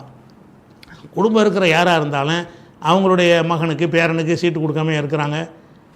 குடும்பத்தில் அமித்ஷா இருக்கார், அவர் பையனை கொண்டு போய் கிரிக்கெட் வாரியத்துக்கு அவன் தலைவரை போடுறாரு. அது குடும்ப ஆட்சி தானே. அப்படி நிறைய உதாரணங்கள் இருக்குது. குடும்பம் இருக்கிறவன் குடும்பத்துக்கு தான் கொடுப்பான். அப்போ இந்த மாதிரியான வாதங்களையும் கொண்டாந்து வைக்கிறாங்க. யார் வைக்கிறா? ஏற்கனவே ஆதரிச்சிட்டு இருந்தவர்கள். நாம் திமுகவை பொறுத்த வரைக்கும் அவங்களோட ஆட்சி முறையில் எந்த குறையும் நம்ம சொல்லவே மாட்டோம். இப்போ நம்ம சொல்கிற குறையெல்லாம் என்னென்னு கேட்டால், நீங்கள் அந்த கூட்டணியை நடந்து கொண்ட விதத்தில் தானே தவிர மற்றபடி சிறப்பான ஆட்சி தான் செஞ்சீங்க, அதில் எந்த ஒரு மாற்றமும் கிடையாது. சிறப்பான ஆட்சின்னு சொன்னால் கம்பேர் பண்ணி அதிமுகவுடைய ஆட்சியோட கம்பேர் பண்ணும் பொழுது நல்ல ஆட்சி தான் கொடுத்துருக்குறீங்கன்னு தான் நம்ம நினைக்கிறோம். அதனால் நம்ம அதை விமர்சிக்கவே இல்லை என்பதையும் நம்ம தகவலை பதிவு செஞ்சுக்கிறோம். அதனால் இதுக்கு நம்ம கலங்க தேவையில்லை. இந்த தேர்தலை பொறுத்த வரைக்கும் எல்லா முஸ்லீம்கள்னு சொல்லலாம், ஓரக்குறைய கணிசமான முஸ்லீம்கள் திமுக கூட்டணி தான் வாக்களித்திருந்தார். என்னென்னா முஸ்லீம் இயக்கங்கள் பூராவுமே ஓரிரு பேர் லற்றுப்பேட் ஆள்களை தவிர அதிகமான முஸ்லீம் இயக்கங்கள் பூராவுமே திமுக வரணுங்கிறதுக்காக இல்லை, யார் வரக்கூடாதுங்கிறதுக்காக தான். இவன் வந்துடக்கூடாது, பிஜேபி வந்துடக்கூடாது என்பதற்கு உள்ள நமக்கு ஒரே சாய்ஸ் திமுக தான் என்று எல்லா முஸ்லீம் உணர்ந்தார்கள். திமுக நமக்கு அப்படி செஞ்சு இப்படி செஞ்சுங்கிற நினைத்தவர்கள் கொஞ்சம் பேர் இருக்கலாம். எல்லா முஸ்லீம்களுடைய நிலை என்னன்னு கேட்டால், இது இதுக்கு வரலைன்னா வேறு ஒன்று வந்துடும். அந்த வேறு ஒன்று வரக்கூடாது. வேறு ஒன்று எது வந்துடும்? அதிமுக வந்துடும். அதிமுக வந்தால் பாஜக வந்துடும்.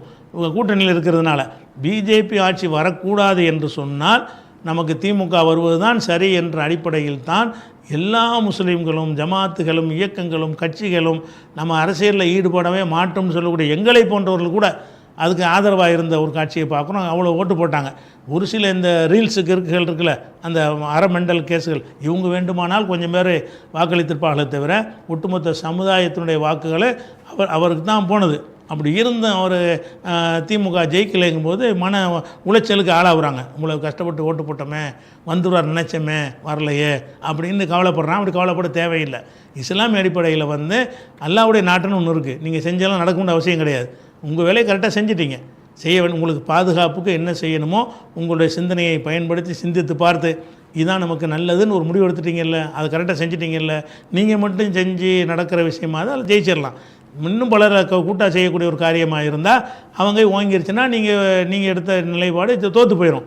அந்த மாதிரி விளங்கி கொண்டு சரி நம்ம கடமை செஞ்சிட்டோம், அல்ல நம்ம பாதுகாப்பாக இருப்பான் அப்படின்னு சொல்லி அதை என்ன லைட்டாக எடுத்துக்கொள்வது தான் ஒரு சரியான இஸ்லாமிய முறையாக இருக்கும். ஒரு பாயிண்ட் இருக்கிறது, இவர் இயல்புலேயே ஒரு பயந்தாங்கொள்ளி. இவர் பொதுவாக எதையும் எதிர்க்க மாட்டார். மத்திய அரசாங்கம்னா பயந்துருவார். அப்போ மத்திய அரசாங்கத்துக்கு அதில் மெஜாரிட்டியாக இல்லாமல் இருக்கிறாரா, மத்திய அரசாங்கத்தில் சொல்கிற எல்லாத்தையுமே ஒரு கேட்கணும். நீட் இடத்துல கையெழுத்து போடணும். கையெழுத்து போடலைன்னு சொன்னால் கவர்னரை வச்சு கழிச்சு விட்ருவோம்பாங்க. ஏன்னா மைனாரிட்டியாக இருக்கிறாங்க, கூட இருக்கிற 2 மிரட்டு பேர்னா ஓடி போயிடுவாங்க. மைனாரிட்டி அரசாங்கமாக இருக்கக்கூடிய நேரத்தில் அந்த மத்திய அரசாங்கம் கொண்டு எந்த மாதிரியான ஒரு இடத்த கொண்டு வந்தாலும் இவர் நிறைவேற்றுவார். சிஏஎன் கொண்டு வந்தாலும் சரி, என்பிஆர் கொண்டு வந்தாலும் சரி, அதை செய்வார். இவர் அதை எதிர்த்து நிற்கிறதுக்கு முதுகெலும்பு இருக்குமான்னா பொதுவாகவே அவருக்கு அந்த தைரியமே கிடையாது. இவர் மைனாரிட்டியாக இருந்தால் முடியுமா? ஒரு 200 இடத்துல ஜெயிச்சிருந்தாருன்னு சொன்னால், ஒரு 150 இடத்துல ஜெயிச்சிருந்தாருன்னு சொன்னால் அதை வச்சுக்கிட்டு ஒரு வலிமையாவாச்சும் பேசவா செய்யலாம். இவருக்கு வலிமை இல்லாத ஒரு நம்பரில் இருக்கும் பொழுது, சென்ட்ரல் கவர்மெண்ட் சொல்லக்கூடியது எல்லாம் செய்யக்கூடிய ஒரு ஆட்சியாக இருக்கும் பொழுது, அப்போ பிஜேபி திட்டங்கள் ஒன்றா உள்ள நுழையும் பொழுது தான் நம்மளில் உள்ள விலங்காப்பையில் போட்டாங்கல்ல அவங்களுக்கு விளங்கும். ஆஹா இதையெல்லாம் செஞ்சு விட்டோம், தெரியாமையில் செஞ்சிட்டோம், பிஜேபி ஆட்சி இப்போ நடக்குது, பேருக்கு தான் விஜய், உண்மையில் பிஜேபியில் ஆட்சி பண்ணுதுங்கிறத அப்போ உணர்வாங்க. அதனால்